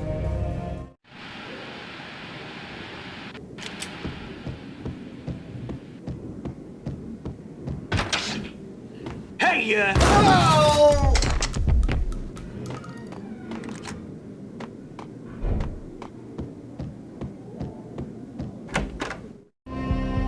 The hotel bar was fast developing quite a history. True to his words, Frankie was there, having a beer. Jesus Christ. How the hell did you get loose? Got bored waiting. Thought, what the hell, we could just as well finish this here.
You think you've been a lovely audience. Had enough? I don't play with girls anyway. Unfair! I spotted the tail as soon as I left the hotel. A big black Mercedes. I'd seen the car before. That time it had heralded impressive explosions. Vladimir was back. Bang! You're dead, Max Payne. I might have laughed if I remembered how. What's this supposed to be? Cops and robbers? Look, you want something with me? Get in line. Peace, man. Relax. You know you are a real news item. Armed and dangerous. I am going to make you an offer you can't refuse. I've always wanted to say that. It's a bum rap. I've been framed. Well, that's a moot point. Whatever you did or did not do, I'm sure you had good reason for doing it. Want to hear me out? I'm listening.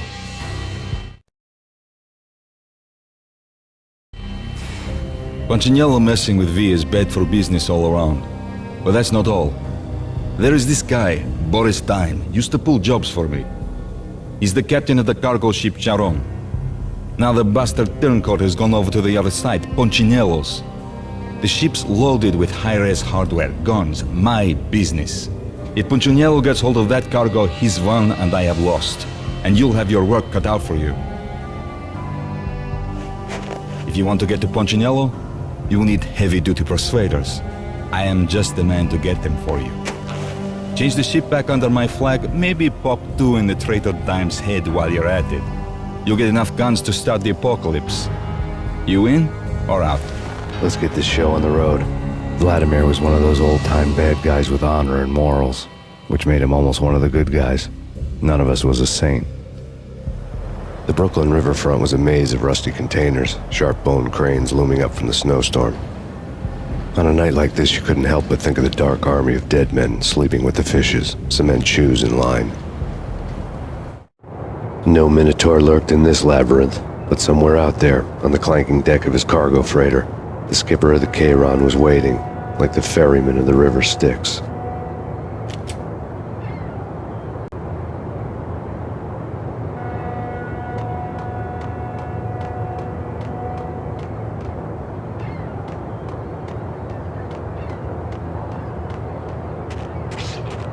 Yo!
I doubted the letter was a receipt.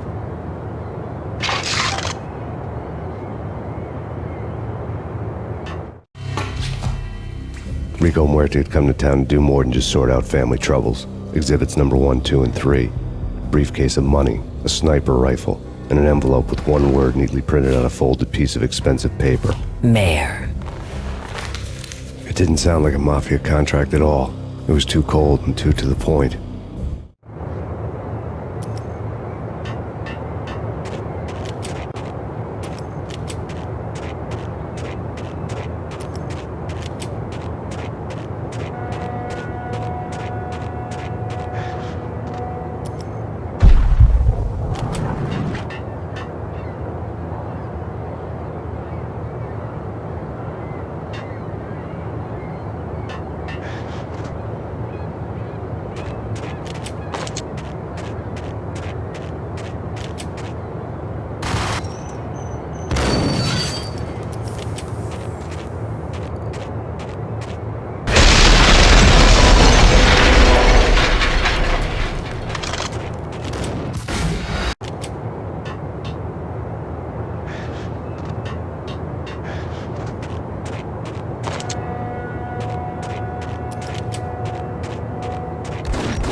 had found Boris Dime's ship.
Rust had crept over the sides of the cargo steamer a long time ago. Boris Dime would be on board. I'd have to smoke half of his crew to even get near the gangplank. The guns were probably being kept in the hold, buried amidst the rats and oily water.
Angie, tell me, how much did Dime cost you? I bet it was more than his name. Max Payne. Right the first time. You're dead, punk. You sure you're not confusing me with Boris here? But you are right, of course. Pretty soon we should get together and have a talk. You son of a... Pissing Punchinello off was a dangerous game, but when people get mad, they make mistakes. I should know. That's where I wanted Punchinello, mad enough to trip over his own feet, preferably into a grave.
dimes sent you.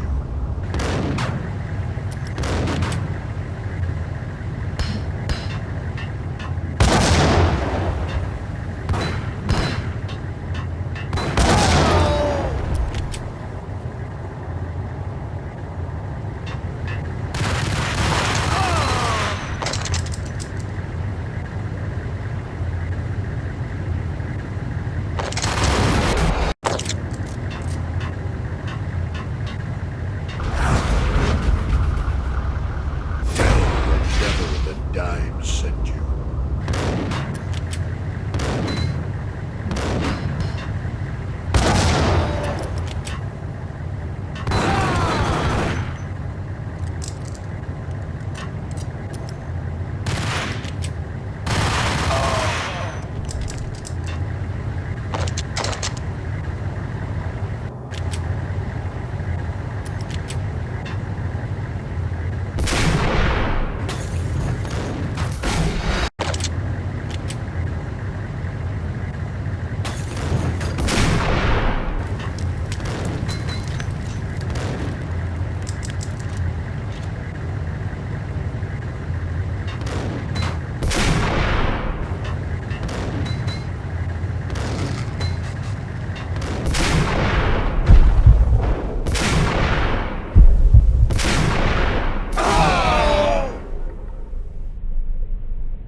You know how to handle yourself.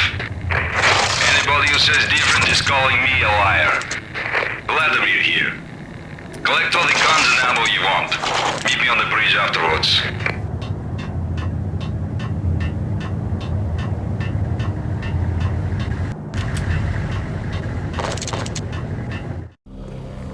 Did you get everything you need? Check. I owe you. Anything you need. This is my solo. When I'm through, Punchinello won't be anybody's problem anymore. Clear as vodka. But anytime you get between a rock and a hard place, just whistle. This could be the beginning of a beautiful friendship. You really get a bang out of this big-time gangster act, don't you?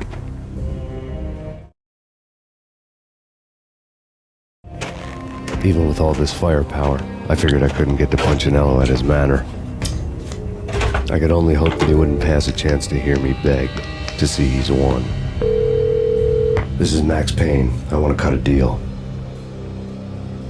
Payne, you're a dead man. That's what everybody keeps telling me. I got your ship and her cargo. I want to meet. No pain, no gain. Capiche? You know my restaurant? Yeah, I know it. One out. Punchinello's restaurant had seen better days. Snow was falling like ashes from post-apocalyptic skies, but that was outside. Things would soon get hot in the Don's restaurant. I knew it was a long shot, Angelo Punchinello actually showing up, but there was no crime in hoping.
Punchinello was burning to get me. The feeling was mutual. He was trying to put out my flames with gasoline.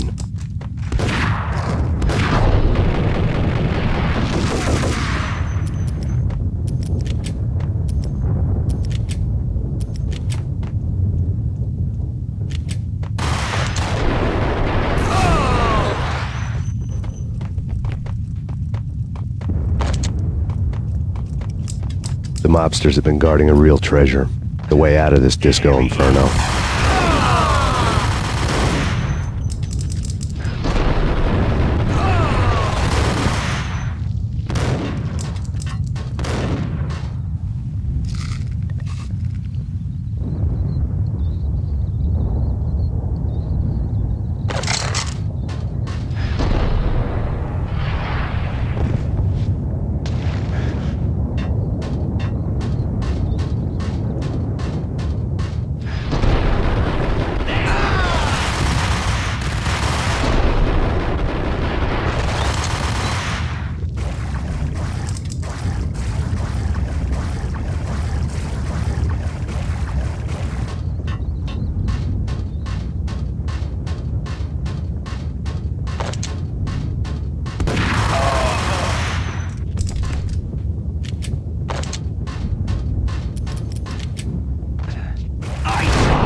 Vlad had seen my smoke signals. The Mercedes was revving to go, almost drowning out the banshee wail of the sirens. You coming? We'll drop you off at the Punchinello Manor. Sounds good to me. When this is over, look me up. I could use a professional like you. I'll keep that in mind.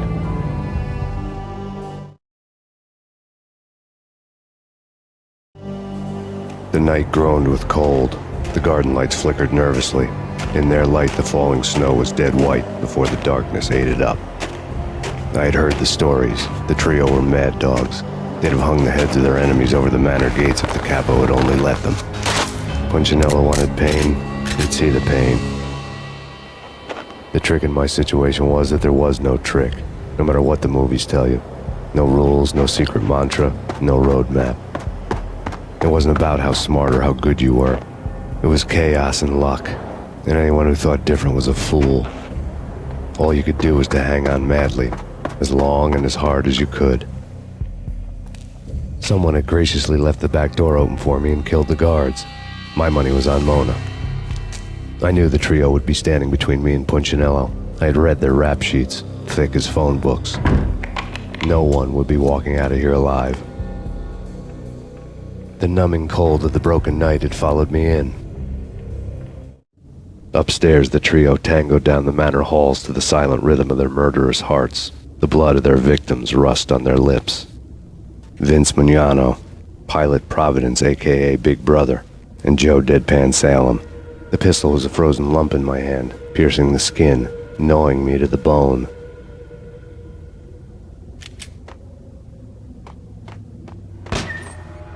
In death, the thug had been promoted to messenger. Someone hadn't enjoyed the Don's hospitality. Someone with a flair for the dramatic. Someone who had let herself out of a locked cell and past a couple of armed guards. My thoughts were on Mona again. I could only hope she was a good enough gambler to walk away while she was still winning, before she'd run into the trio.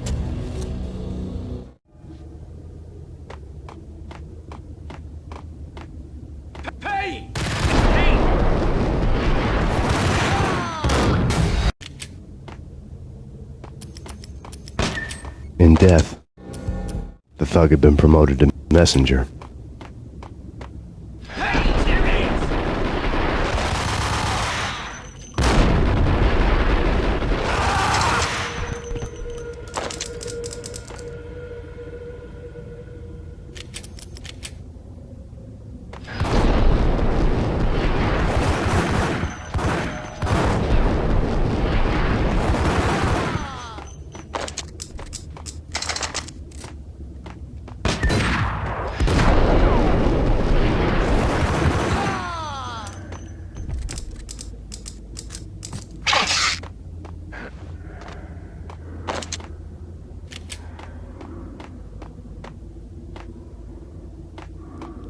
It's Payne! Someone get the guys from upstairs! No one's going anyplace. Too late for that. He walks in, we waste her. Vinny and Joe and Pilot won't get the credit for this kill. What the hell?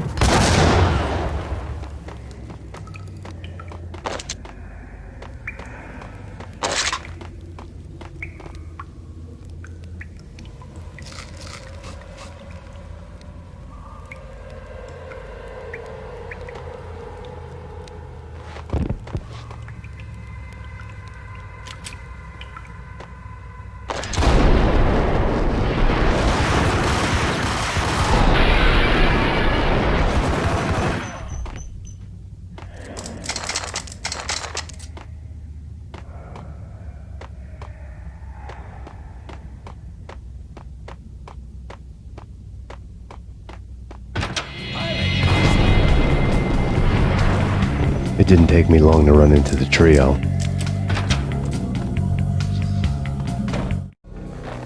The word on Lisa Punchinello was that she was a bit of a witch. The tarot cards on the kitchen table fit the picture. They weren't my kind of cards, but I was willing to take a crack at the hand Mrs. Punchinello had dealt. The first card was the Tower. Maybe that was supposed to be the Manor. It got easy after that. The devil was the master of the house, and death was me, coming for him.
this way.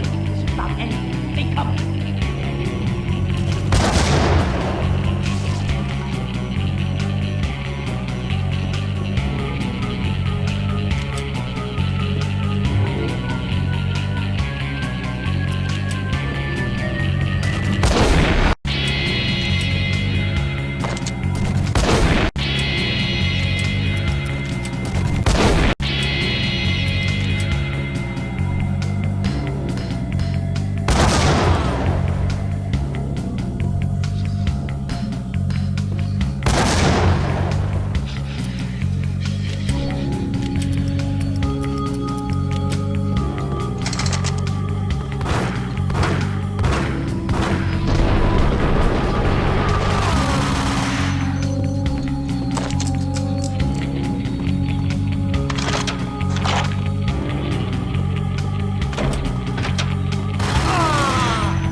It was too late for her.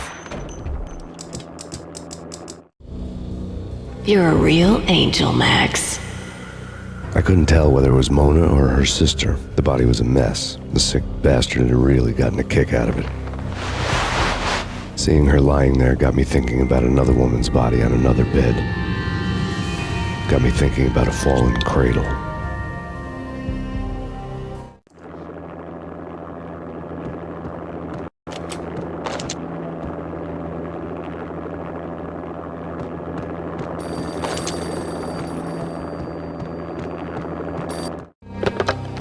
Max Payne. Talk to me. Alfred Woden. You've got company. An armed helicopter just landed on the manor grounds. You must hurry. The more the merrier.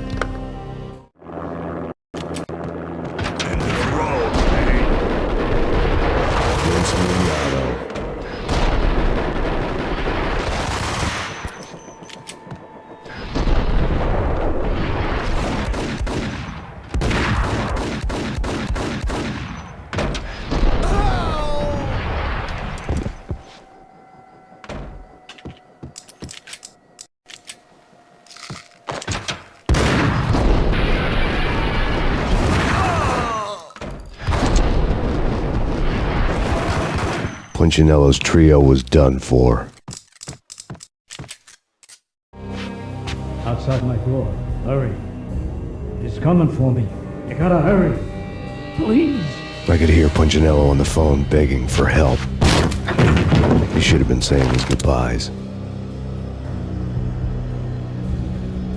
Punchinello was a pushover. The moment I stepped into the room, he folded like a deuce before a royal flush. No, wait. I was just doing what I was told. I couldn't refuse. She's someone high up. Government, maybe. I don't know. He was trying to buy more sand for his hourglass. I wasn't selling any.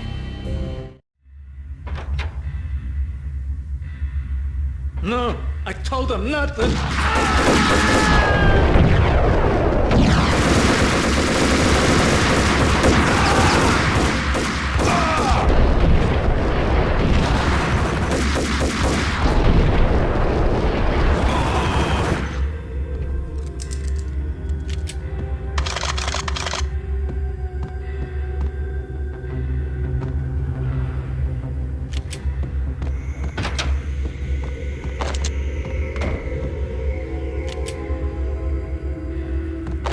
Drop it. Don't move. Game over, Max Payne.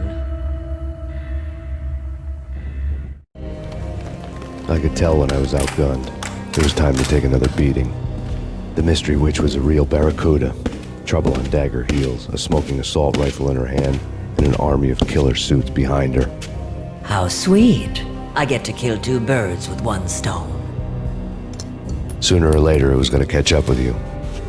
Mr. Payne, it's time to show you the benefits of my brew. Be a good boy now. You'd find that Lady Luck was really a hooker. You were fresh out of cash.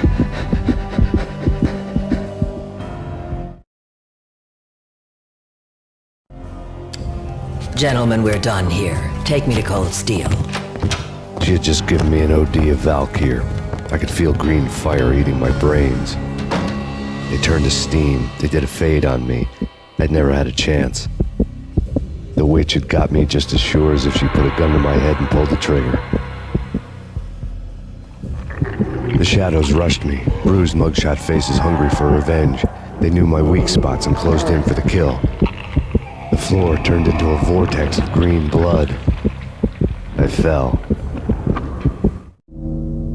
The flesh of fallen angels.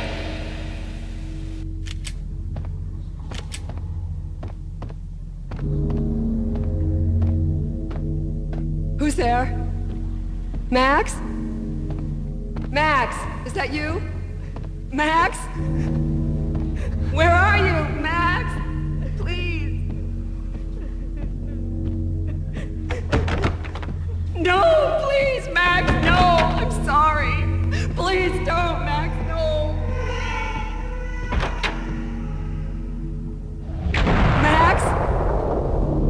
Where are you, Max? Please. The letter was staring at me.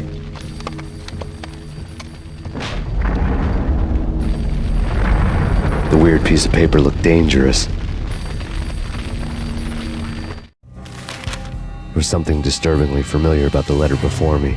The handwriting was all pretty curves. You're in a computer game, Max.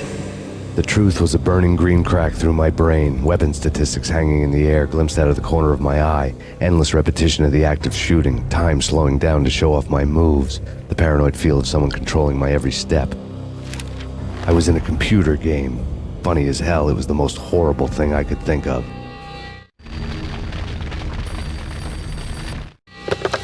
Don't lose it. It's Valkyr. The drug. Snap out of it. Try to remember. It was a bad line in a prank call, someone spouting insane babble. I couldn't make sense of it. But I had an overwhelming sense of deja vu, and the caller's voice sounded oddly familiar.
Max, something happened at the office today. A strange memo. Something about Vikings. Honey, I gotta run. You can tell me all about it this evening. Have a nice day, darling. The bullet holes were rubies on her chest, blood glowing on her ivory skin. She was so beautiful. The killer was smiling. The flesh of fallen angels.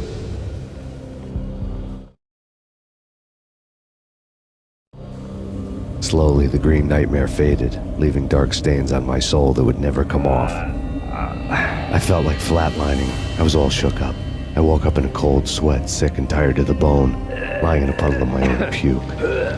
The hag had said take me to Cold Steel before it had all gone crazy. It was a clue, the only one I had. It took me forever to crawl back to my feet and hit the road, but when I did, I drove straight to Cold Steel Foundry outside the city. There was a whole lot of action around the place for a freezing winter night. Trucks coming and going, men running. I had the drop on the mystery witch. She thought I was dead. I was on her blind side. I was going in. The bad trip had put me in a crazy mood, adrenaline pumping through my aching veins. Staggering on the mill roof in ice and snow and wild wind, I was a ninja. My kung fu was strong. I wasn't kidding anybody. At best, I was Superman on kryptonite about to fall through a skylight, down to where it was all going down.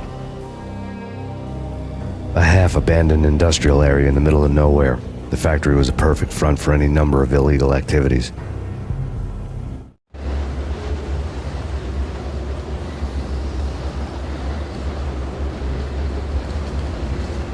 In the belly of the plant, molten metal boiled and bubbled like a witch's brew.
Life-threatening weather conditions. A record-breaking killer storm. In the city's history, vehicles stuck in snow. Heavy snowfall. Forecast shows severe weather is expected to continue. Out in the night, snow fell like confetti over the Devil's Parade. The storm was anything but over.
bet they sleep with their rifles.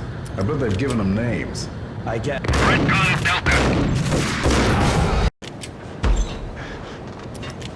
Can you believe it?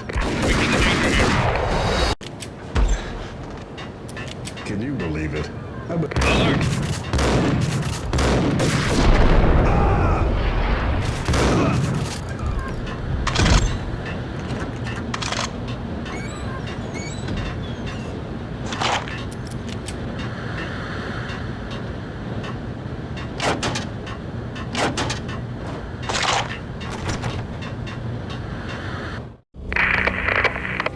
Breached. The facility has been compromised. Repeat, the Deep Six has been compromised. Initiate Operation Deadeye. The walkie-talkie military lingo could mean only one thing. They were getting ready to destroy the evidence and vanish into the night. I was so close. The hidden truths were just around the corner.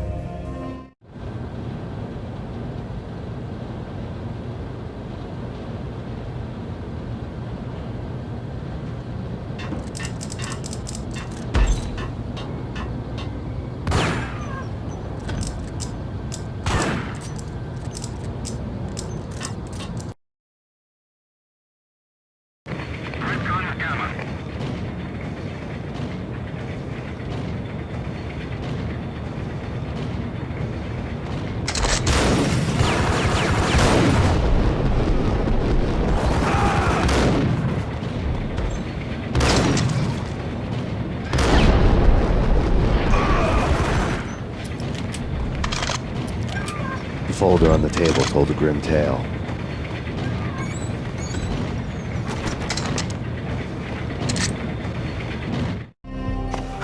The mercenaries were running a tight operation, paperwork and all. Merchandise missing again. A chemist had tried to smuggle it out for his own private party. Locked him up in cell B7 in D6's old test facility to wait for proper processing. I was close enough to hear the secrets, just beyond the next doorway.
The monitor showed me the way.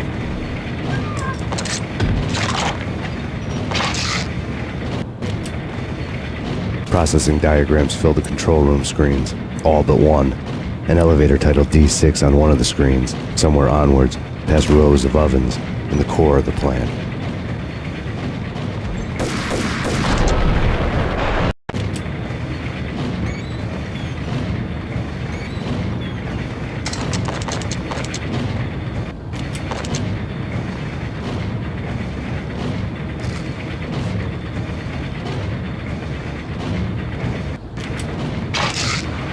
Processing diagrams fill the control room screens, all but one. An elevator titled D6 on one of the screens, somewhere onwards, past rows of ovens, in the core of the plant.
I had taken on the role of the mythic detective, Bogart as Marlowe or as Sam Spade going after the Maltese Falcon to unravel all the mysteries. Following a path of clues to that final revelation, even if it would take me down to the cold, cavernous depths of a grave. You can't do this! My men are still inside! Do you have any idea why this is called Operation Dead Eyes?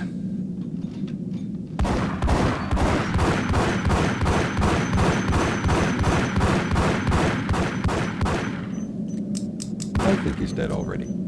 Let's do it.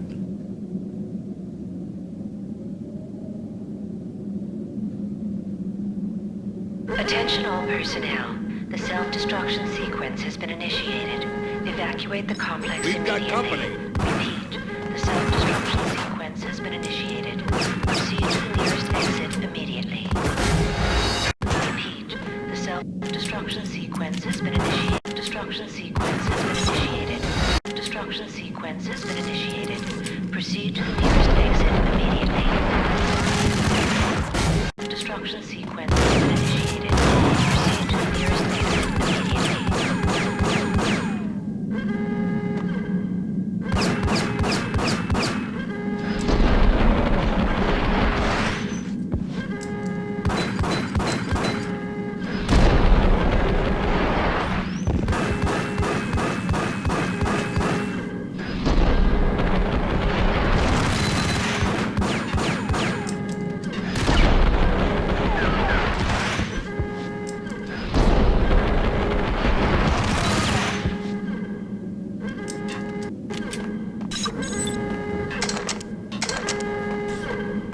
I had seen the logo on the floor before.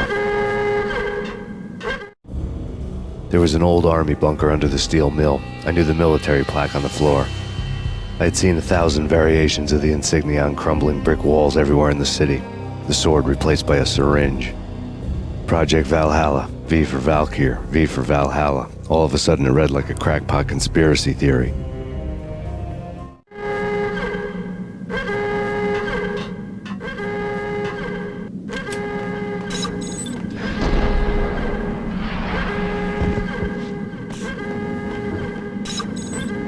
Attention all personnel. The self-destruction sequence has been initiated. Proceed to the nearest exit.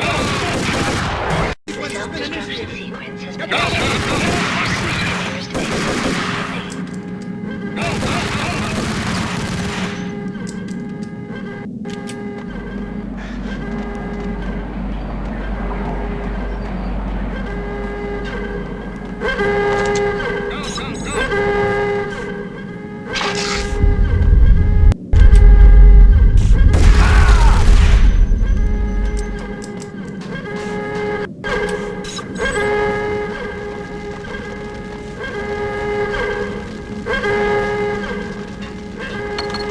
Like everything else in the Valkyr case, the door code was a mystery to me.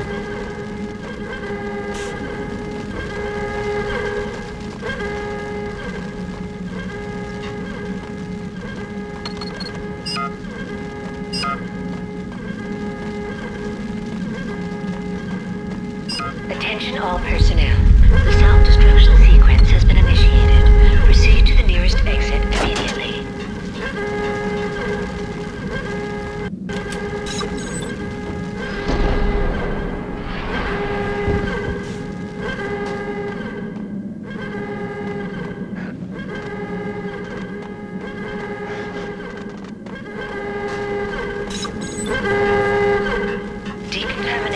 The chemist had been using the workstation when he died.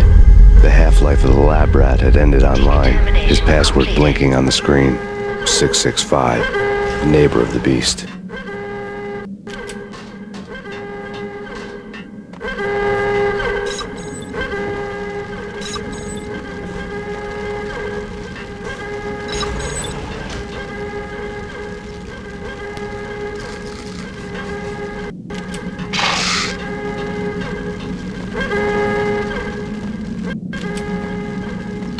Attention all personnel. The self-destruction sequence has been initiated. Proceed to the nearest exit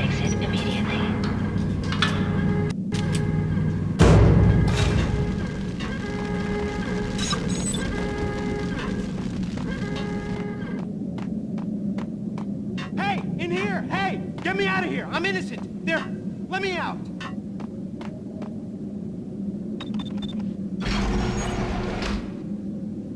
Thanks.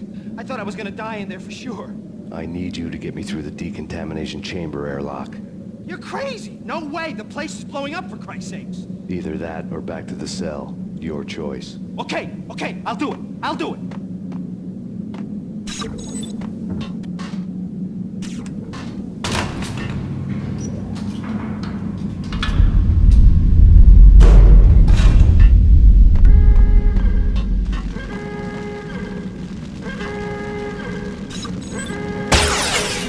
Attention all personnel.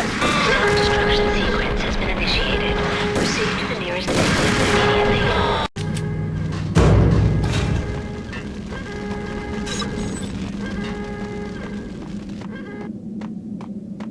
Hey! In here! Hey! Thanks. I thought I was gonna die in there for sure. I need you to get me through the decontamination chamber airlock.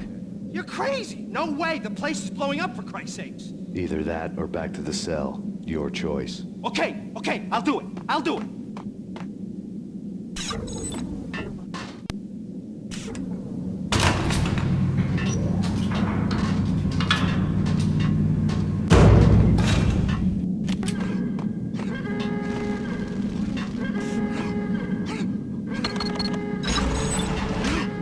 What's the holdup? Can't you see the place is gonna blow up?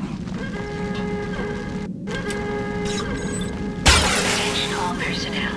Self-destruction sequence has been initiated. Proceed to the nearest exit immediately.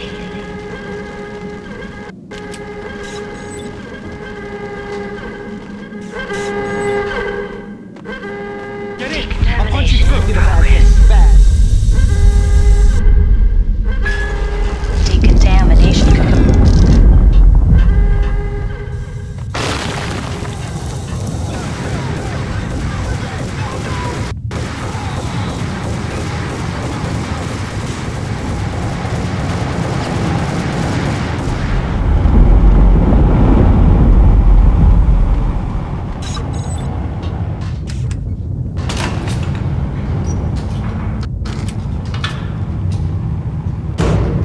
I was caught in the middle of the deadly web that was the Valkyr case.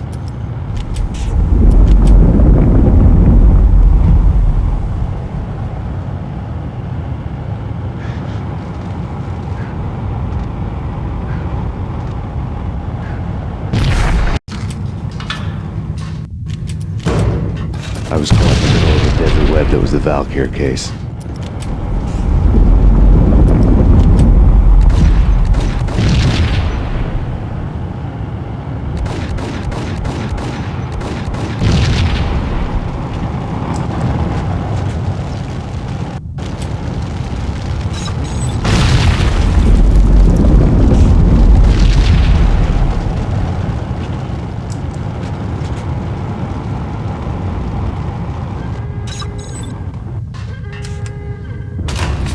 The dagger-heeled woman had come and gone a long time ago.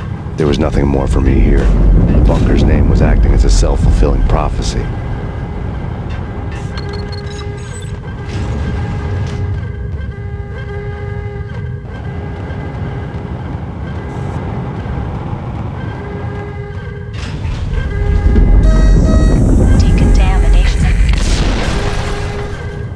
Self-destruction imminent. 30, 29, 28, 27, 26, 25, 24, 23, 22, 21, 20, 19, 17, 16, 15, 14, 13, 12, 11, 10, 9, 8, 7, 6, 5, 4, 3,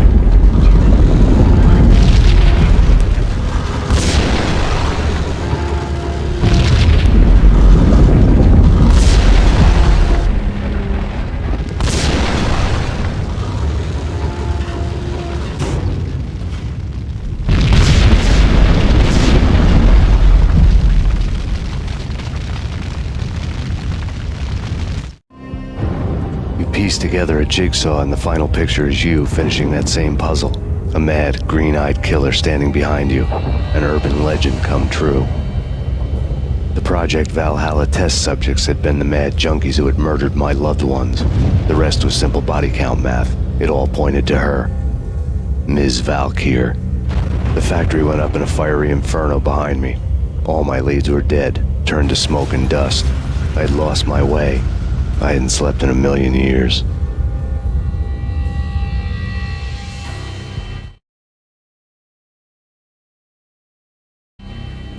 I felt thin as death. I've been living on an endless supply of week-old donuts. They were fuel for this crazy furnace inside my head. I couldn't remember when I had last seen the sun. I was on a permanent graveyard shift. When the darkness fell, New York City became something else, any old Sinatra song notwithstanding.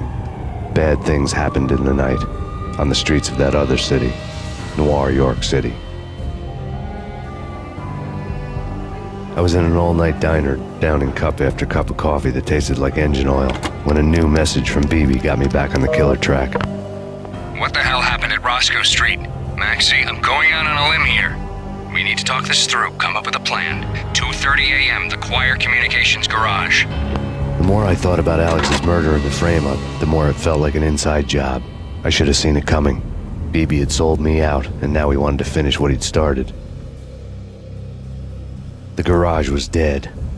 BB showed up in his tailor-made suit, gold watch, and cufflinks to match, all way beyond a cop's pay. Maxie. Oozing suave charm, he was guilty as hell. What the hell does BB stand for anyway? Backstabbing bastard? Come on, don't be like that. Have a cigar. I don't smoke. Maxie, you have no idea how big this is. It's huge. You have no idea. I think I do. You're a bribe-taking bent cop who sold out his partner. Those mobsters in the subway were a dead giveaway. Hard to miss. Bet it was exactly like this with Alex. Up close and personal. You can't win this one, Max. No, but I can make damn sure none of you do either. BB turned out to be another cardboard cutout bad guy.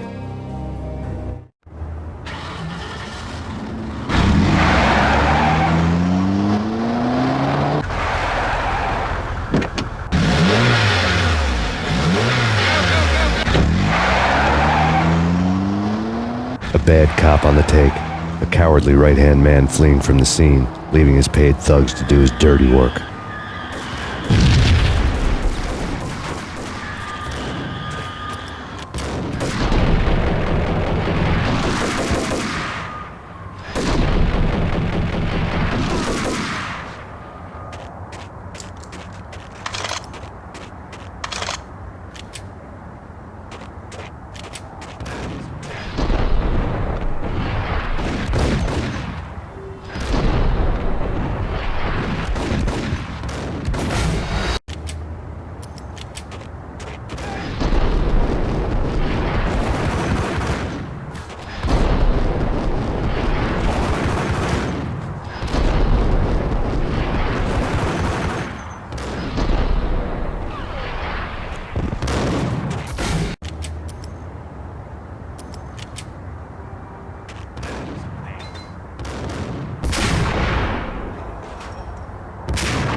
reports of a fire at the Punchinello Manor in Westchester.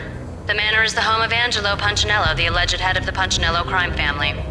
The police are now saying, contrary to their earlier statements, that Max Payne is still alive and at large. He continues his vendetta against the Mafia, of which this last act of arson is attributed to. I had no recollection of setting any fires, but I did remember the flames.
Maxie, come out wherever you are. You know, I really hate people who refuse to see the inevitable. Refuse to do the smart thing.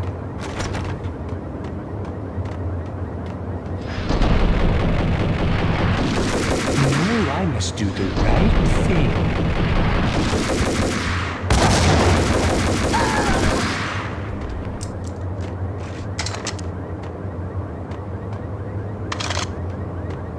The payphone started to ring.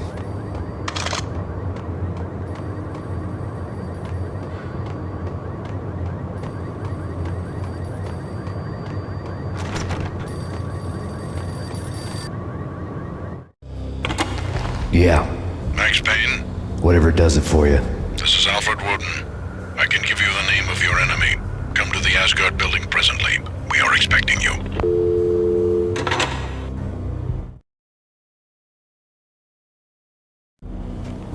Woden was waiting for me on the steps of the old building. Mr. Payne, let's go inside. The others are anxious to begin. The others? Despite the general misconception, this building actually predates the City Hall by 2 years, thus being the oldest municipal building still in use here at the foot of the Brooklyn Bridge. No kidding. The old man played tour guide as he led me through a dark, domed hall. The answers I was after loomed large ahead. Mr. Payne, I would like to introduce you to my colleagues in what we call the Inner Circle. You've been watching too much X-Files. You have seen the files on Project Valhalla. We can fill the gaps, provide you with the information missing from those files. We were all involved in the early stages of the project during the Gulf War. What's the catch? We would very much like to blow this thing wide open, but our hands are tied. Her name is Nicole Horn. She was the key figure in Project Valhalla. When the funding was discontinued, she simply refused to quit. She knew exactly what she had in her hands. Nicole Horn is the president of Acer Corporation. She has more than half the city in her pocket. This must be kept under wraps.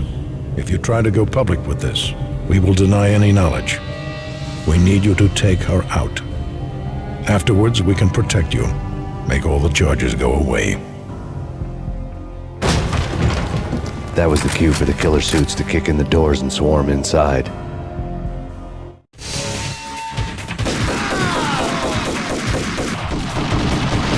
It was an impressive floor show, but I decided to leave early anyway.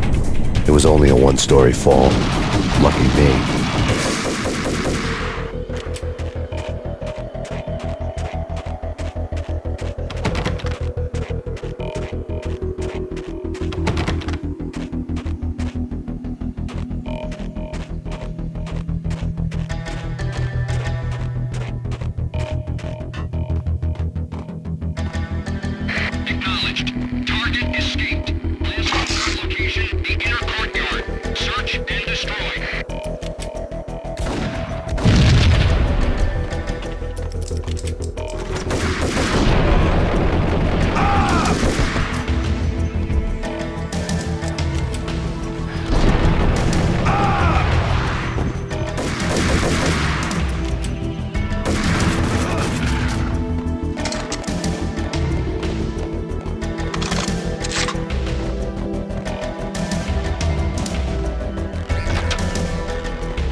One of the monitors showed what was left of the inner circle.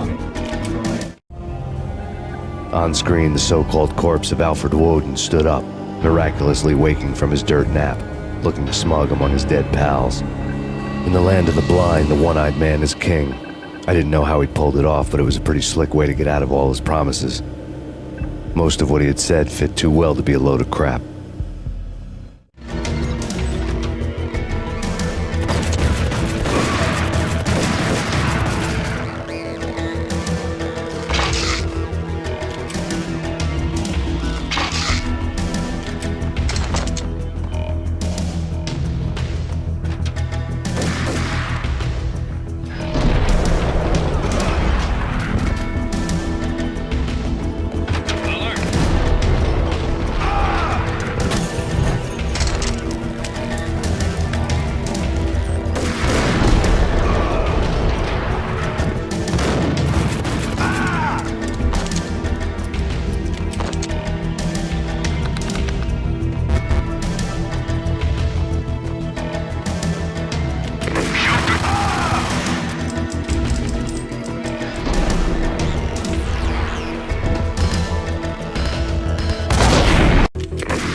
is your answer to those saying that he's actually providing a service long overdue to the city? This crusade nonsense has gone too far. He's out of control. It must stop. He will be stopped.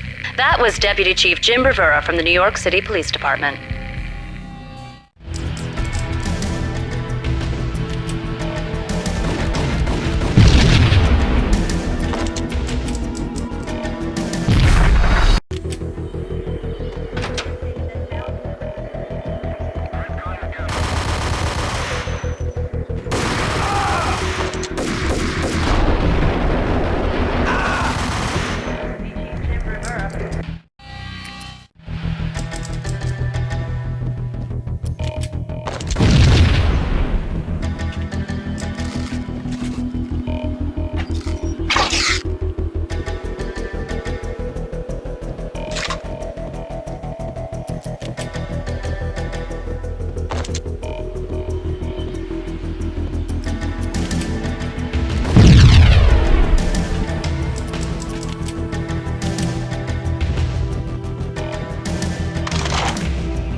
A videotape lay on the desk.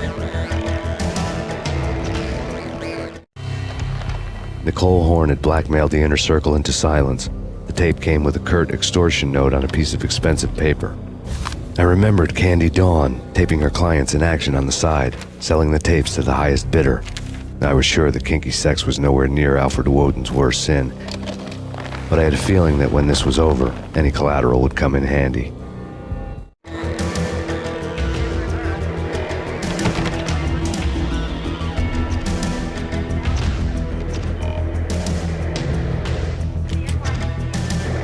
Woden had left me a present. Nothing seems to stop Acer Corporation's phenomenal victory march. Incredibly, the stocks are still rocketing. Worried experts already see a danger in the company's success. Some have gone as far as to say that Acer Corporation is about to become an even bigger monopoly than Microsoft ever was. Woden had taken care of my mission preps with military precision. The critical areas in the Acer Corporation headquarters blueprints were circled in red. The president's office was at the top of the building, right below her penthouse suite. The elevators were controlled by a security computer, part of the mainframe located underground below the building. The high-rise was sealed as tight as a sci-fi fortress.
ever? Oh, gotta be Butch.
I had dreamed of revenge. Those dreams were always nightmares, of coming close and then failing. Now I was close. I had a name to guide me, Nicole Horn. I had nothing to lose. The Inner Circle had quite a track record. Project Valhalla had not been the only thing the Inner Circle had been involved in. There were rows of cabinets full of files. The Serpentine Secret Society went back a long way, always pulling strings from the shadows. I couldn't say I was sorry. Woden's move in some Byzantine power game had cut the Circle's membership roster to 1. The old man wanted me on cleanup duty. It was my mess, too.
CIA, FBI. You've seen one, you've seen them all. Sure, good for a practice run.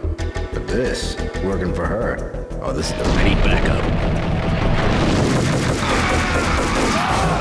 FBI. You've seen one, you've seen them all. Sure, good for...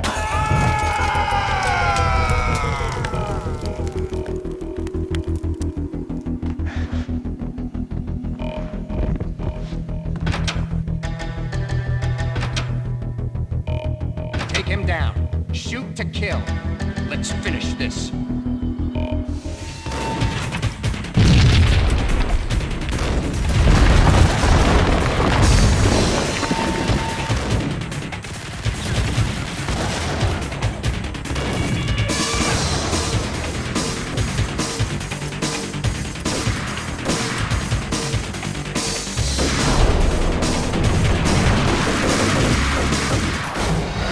FBI. You've seen one, you've seen them all. Sure, good for a practice run. Request assistance.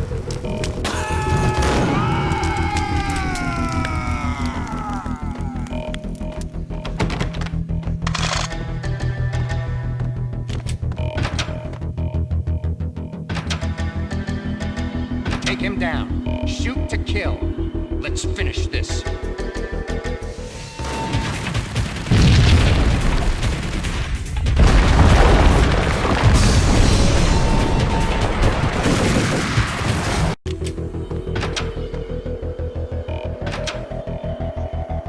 Take him down. Shoot to kill. Let's finish this.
Mine wasn't the most original approach to the problem.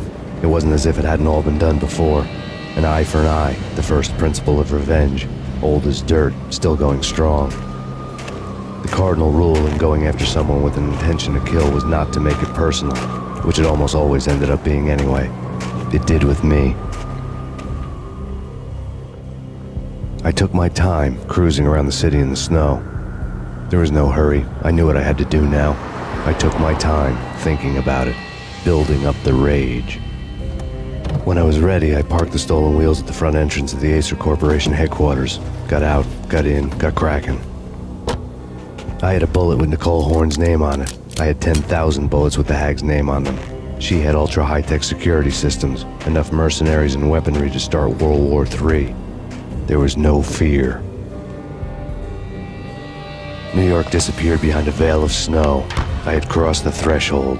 This was her domain, sleek and sexy and soulless, all glass and steel. A place of color-coded security key cards, metal detectors, and surveillance systems.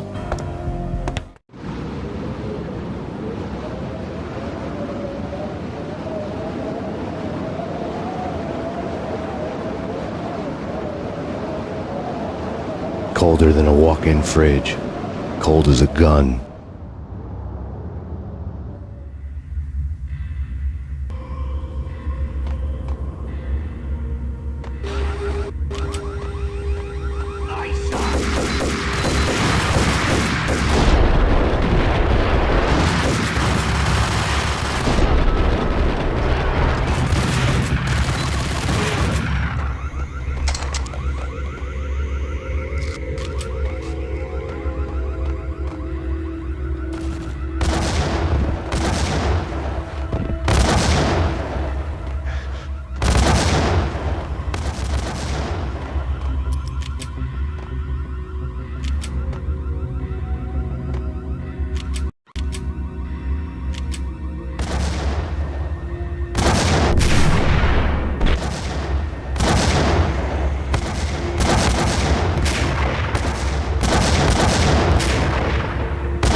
Looking good. Max, we gotta stop meeting like this. It will be a cold day in hell before I let a narc cop stop me. Miss Sachs, do your job. Relax, Max. You're a nice guy. I don't kill nice guys. You're not bad yourself. It was different when Horn wanted Punchinello dead. To cut her ties to the Mafia. He deserved to die. The same goes with her. She's the bad guy here. Her sister was whispering to her in my favor. I knew the appetites of ghosts intimately. They hungered for revenge. No! A gunshot boomed and she fell down in slow motion. She was a nice girl, not really a stone-cold killer. And now she was stone-cold dead. Like religious fanatics or loyal samurai, Horn's private army was coming at me. Engaging hostile.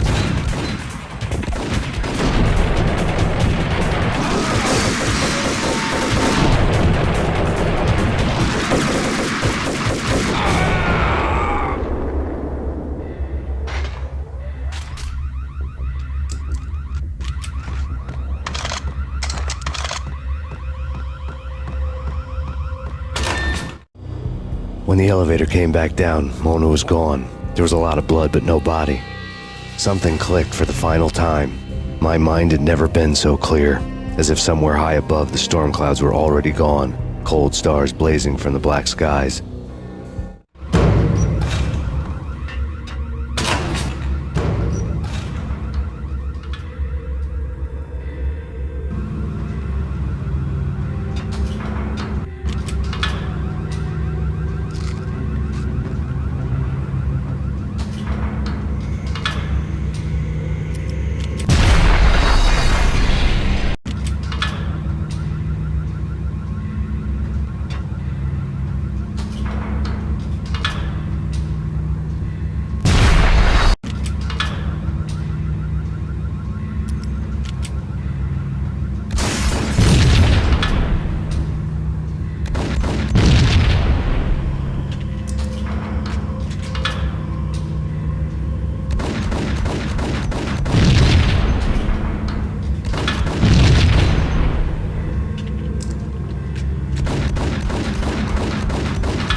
action movies. Hey,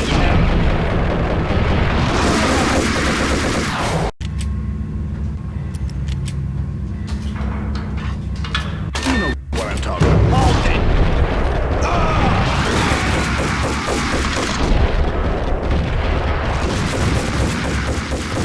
What I'm talking about. No!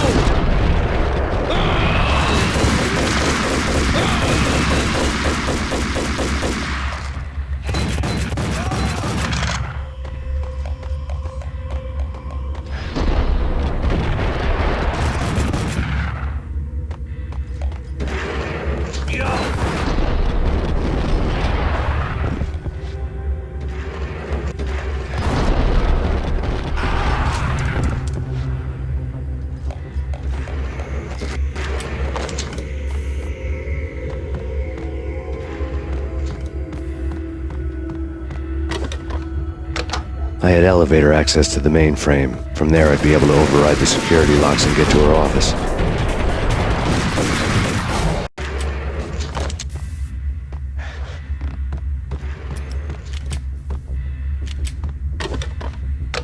I had elevator access to the mainframe. From there, I'd be able to override the security locks and get to her office.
The unmarked chopper was Horn's pet guardian, inhuman and flawless. It was stalking me. What the hell, bastard? Kill the bastard!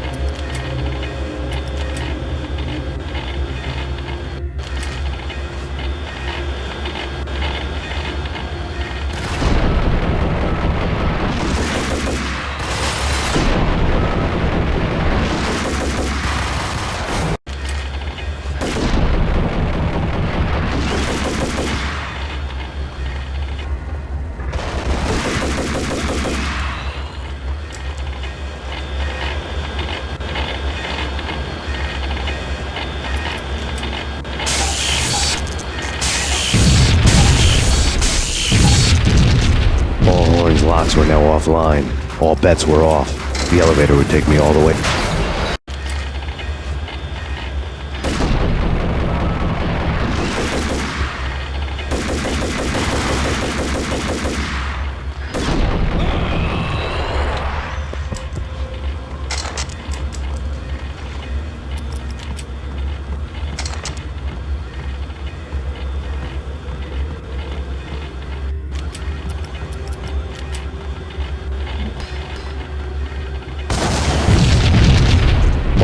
Locks were now offline. All bets were off. The elevator would take me all the way up.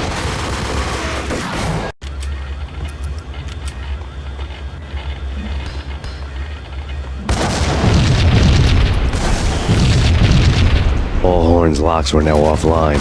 All bets were off. The elevator would take me all the way up.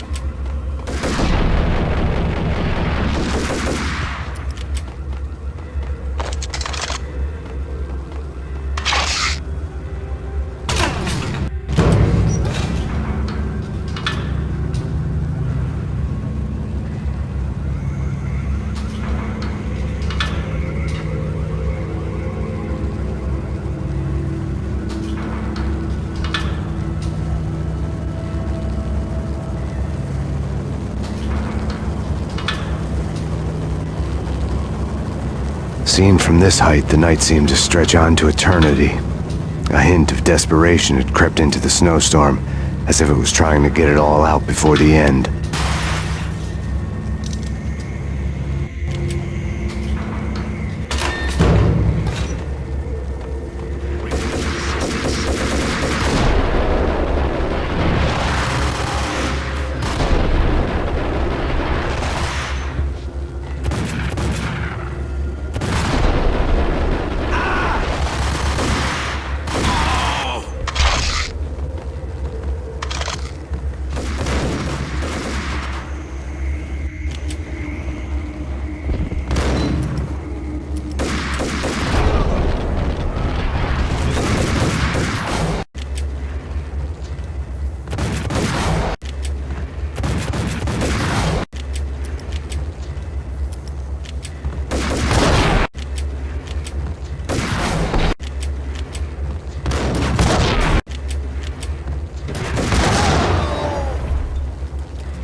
Horn's personal computer was on.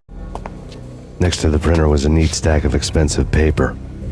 Hacking through Horn's computer would have unearthed files of criminal plans, strategies for world domination, spy helicopter reports, illegal wiretap recordings, internet porno, all of the above. Take your pick. I really didn't care anymore. I had seen too much of it already.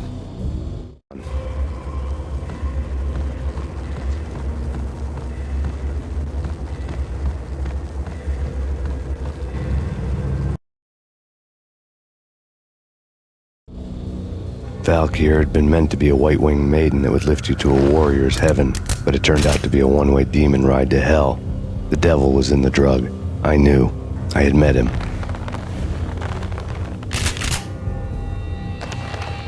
And now I was gonna kill her. The queen of the underworld who had tried to lift herself a bit closer to heaven with her drug money. No begging, no bribes. She knew better. Honor among killers. We who were about to die. Both of us knew how this would end. In pain and suffering. All this because your wife stuck her nose into things that were none of her business. The cops were coming to take me away. The sirens were like a bad conscience I couldn't shake. It's ridiculous you've made it this far. You won't be alive when they get here. Stop him!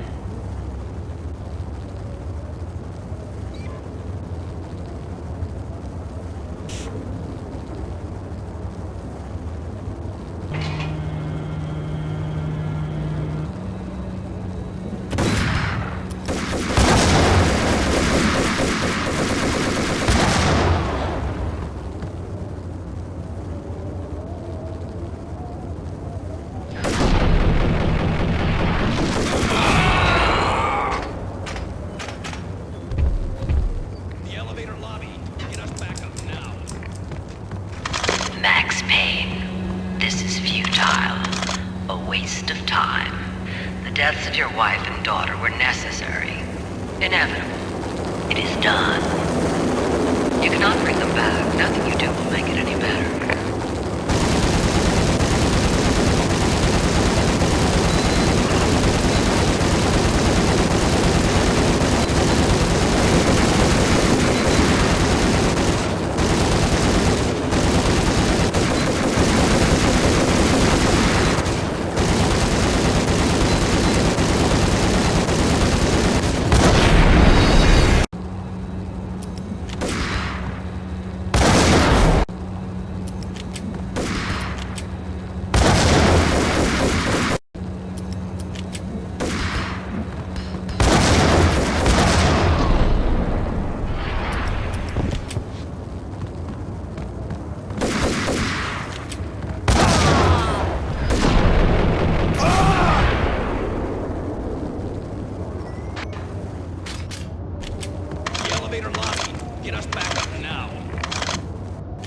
Max Payne, this is futile. A waste of time. The deaths of your wife and daughter were necessary. Inevitable. It is done. You cannot bring them back. Nothing you do will make it any better.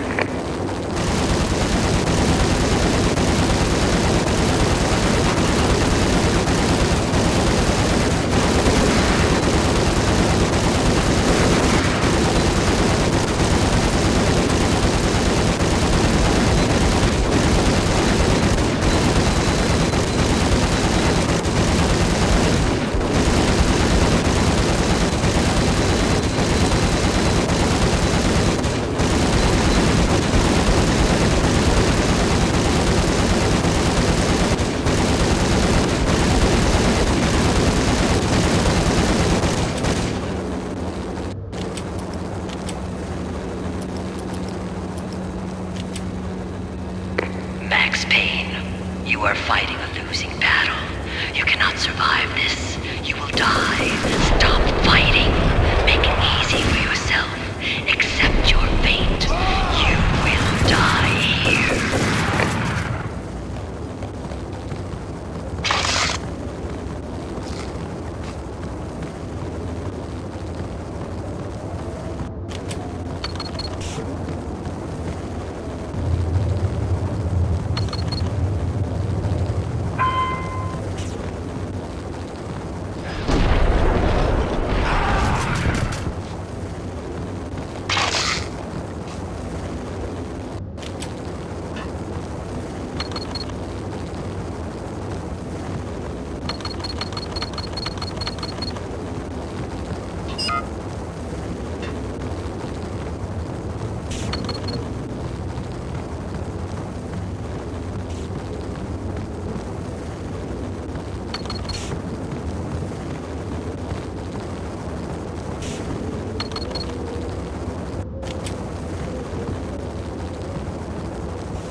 already lost.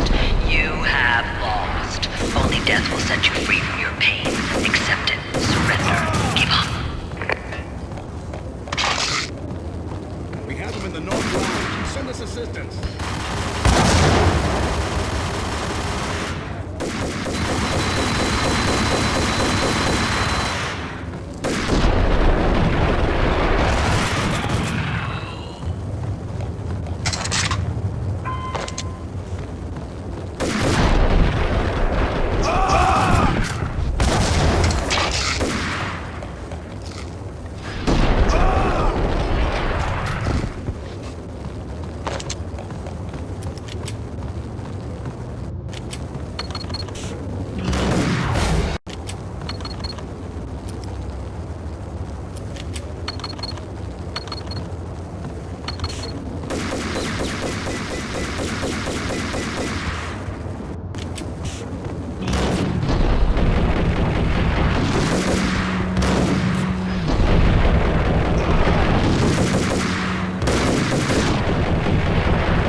What do you mean he's unstoppable? You are superior to him in every way that counts. You are better trained, better equipped. You outnumber him at least 20 to 1. Do your job.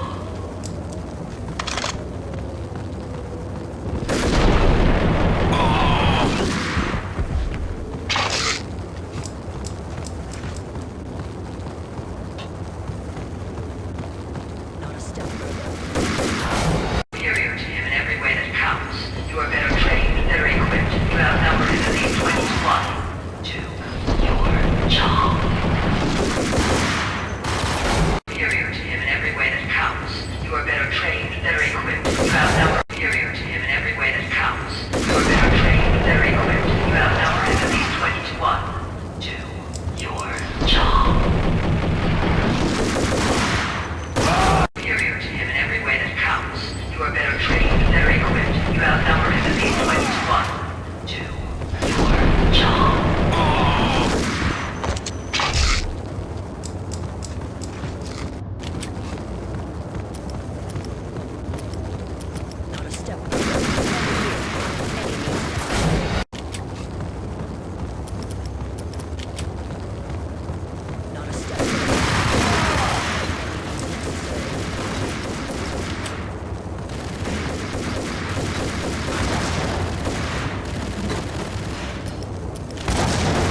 of here as soon as the wind dies down. Don't like the look of that mast.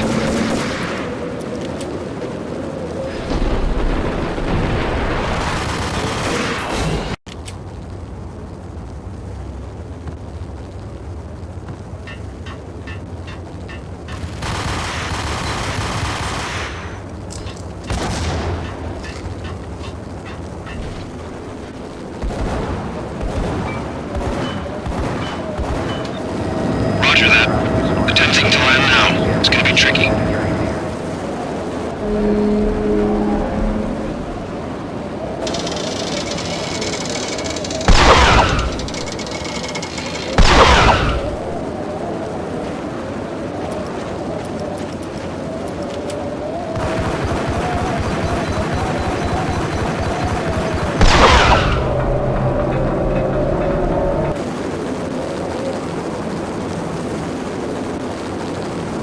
She's on board. We're out of here as soon as the wind dies down. Don't like the look of that mast.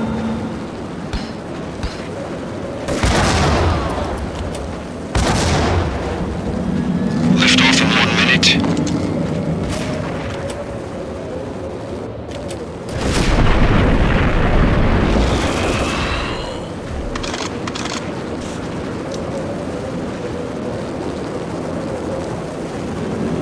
Lift off in 45 seconds.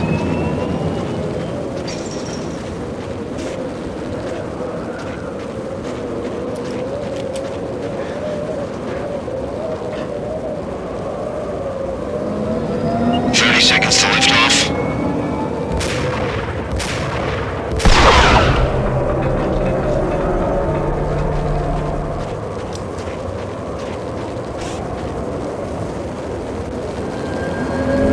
Seconds to lift off.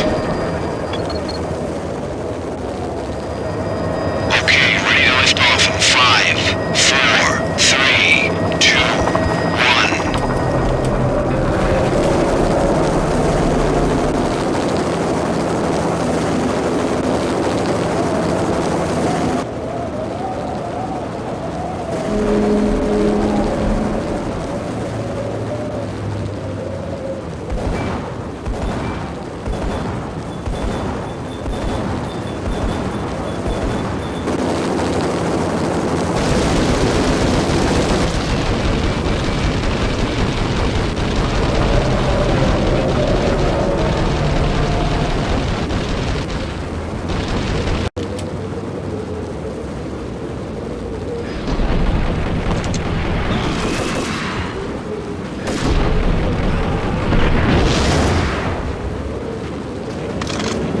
Lift off in 45 seconds.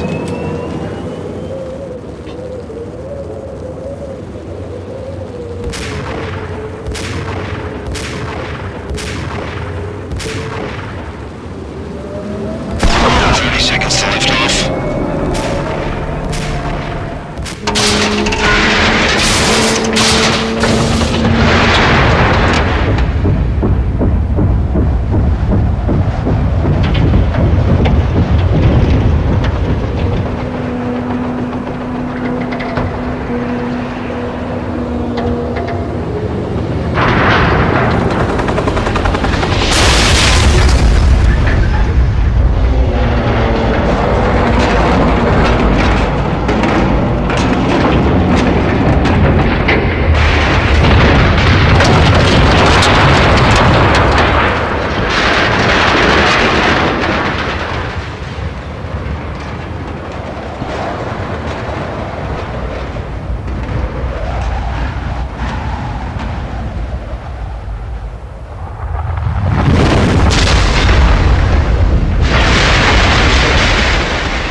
They were all dead.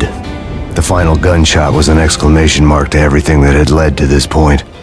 I released my finger from the trigger. And then it was all over. The storm seemed to lose its frenzy. The ragged clouds gave way to the stars above. Max Payne, this is Deputy Chief Jim Bravura from the NYPD. We've got the building surrounded. Throw down your weapons and lie down with your hands behind your head. A bit closer to heaven.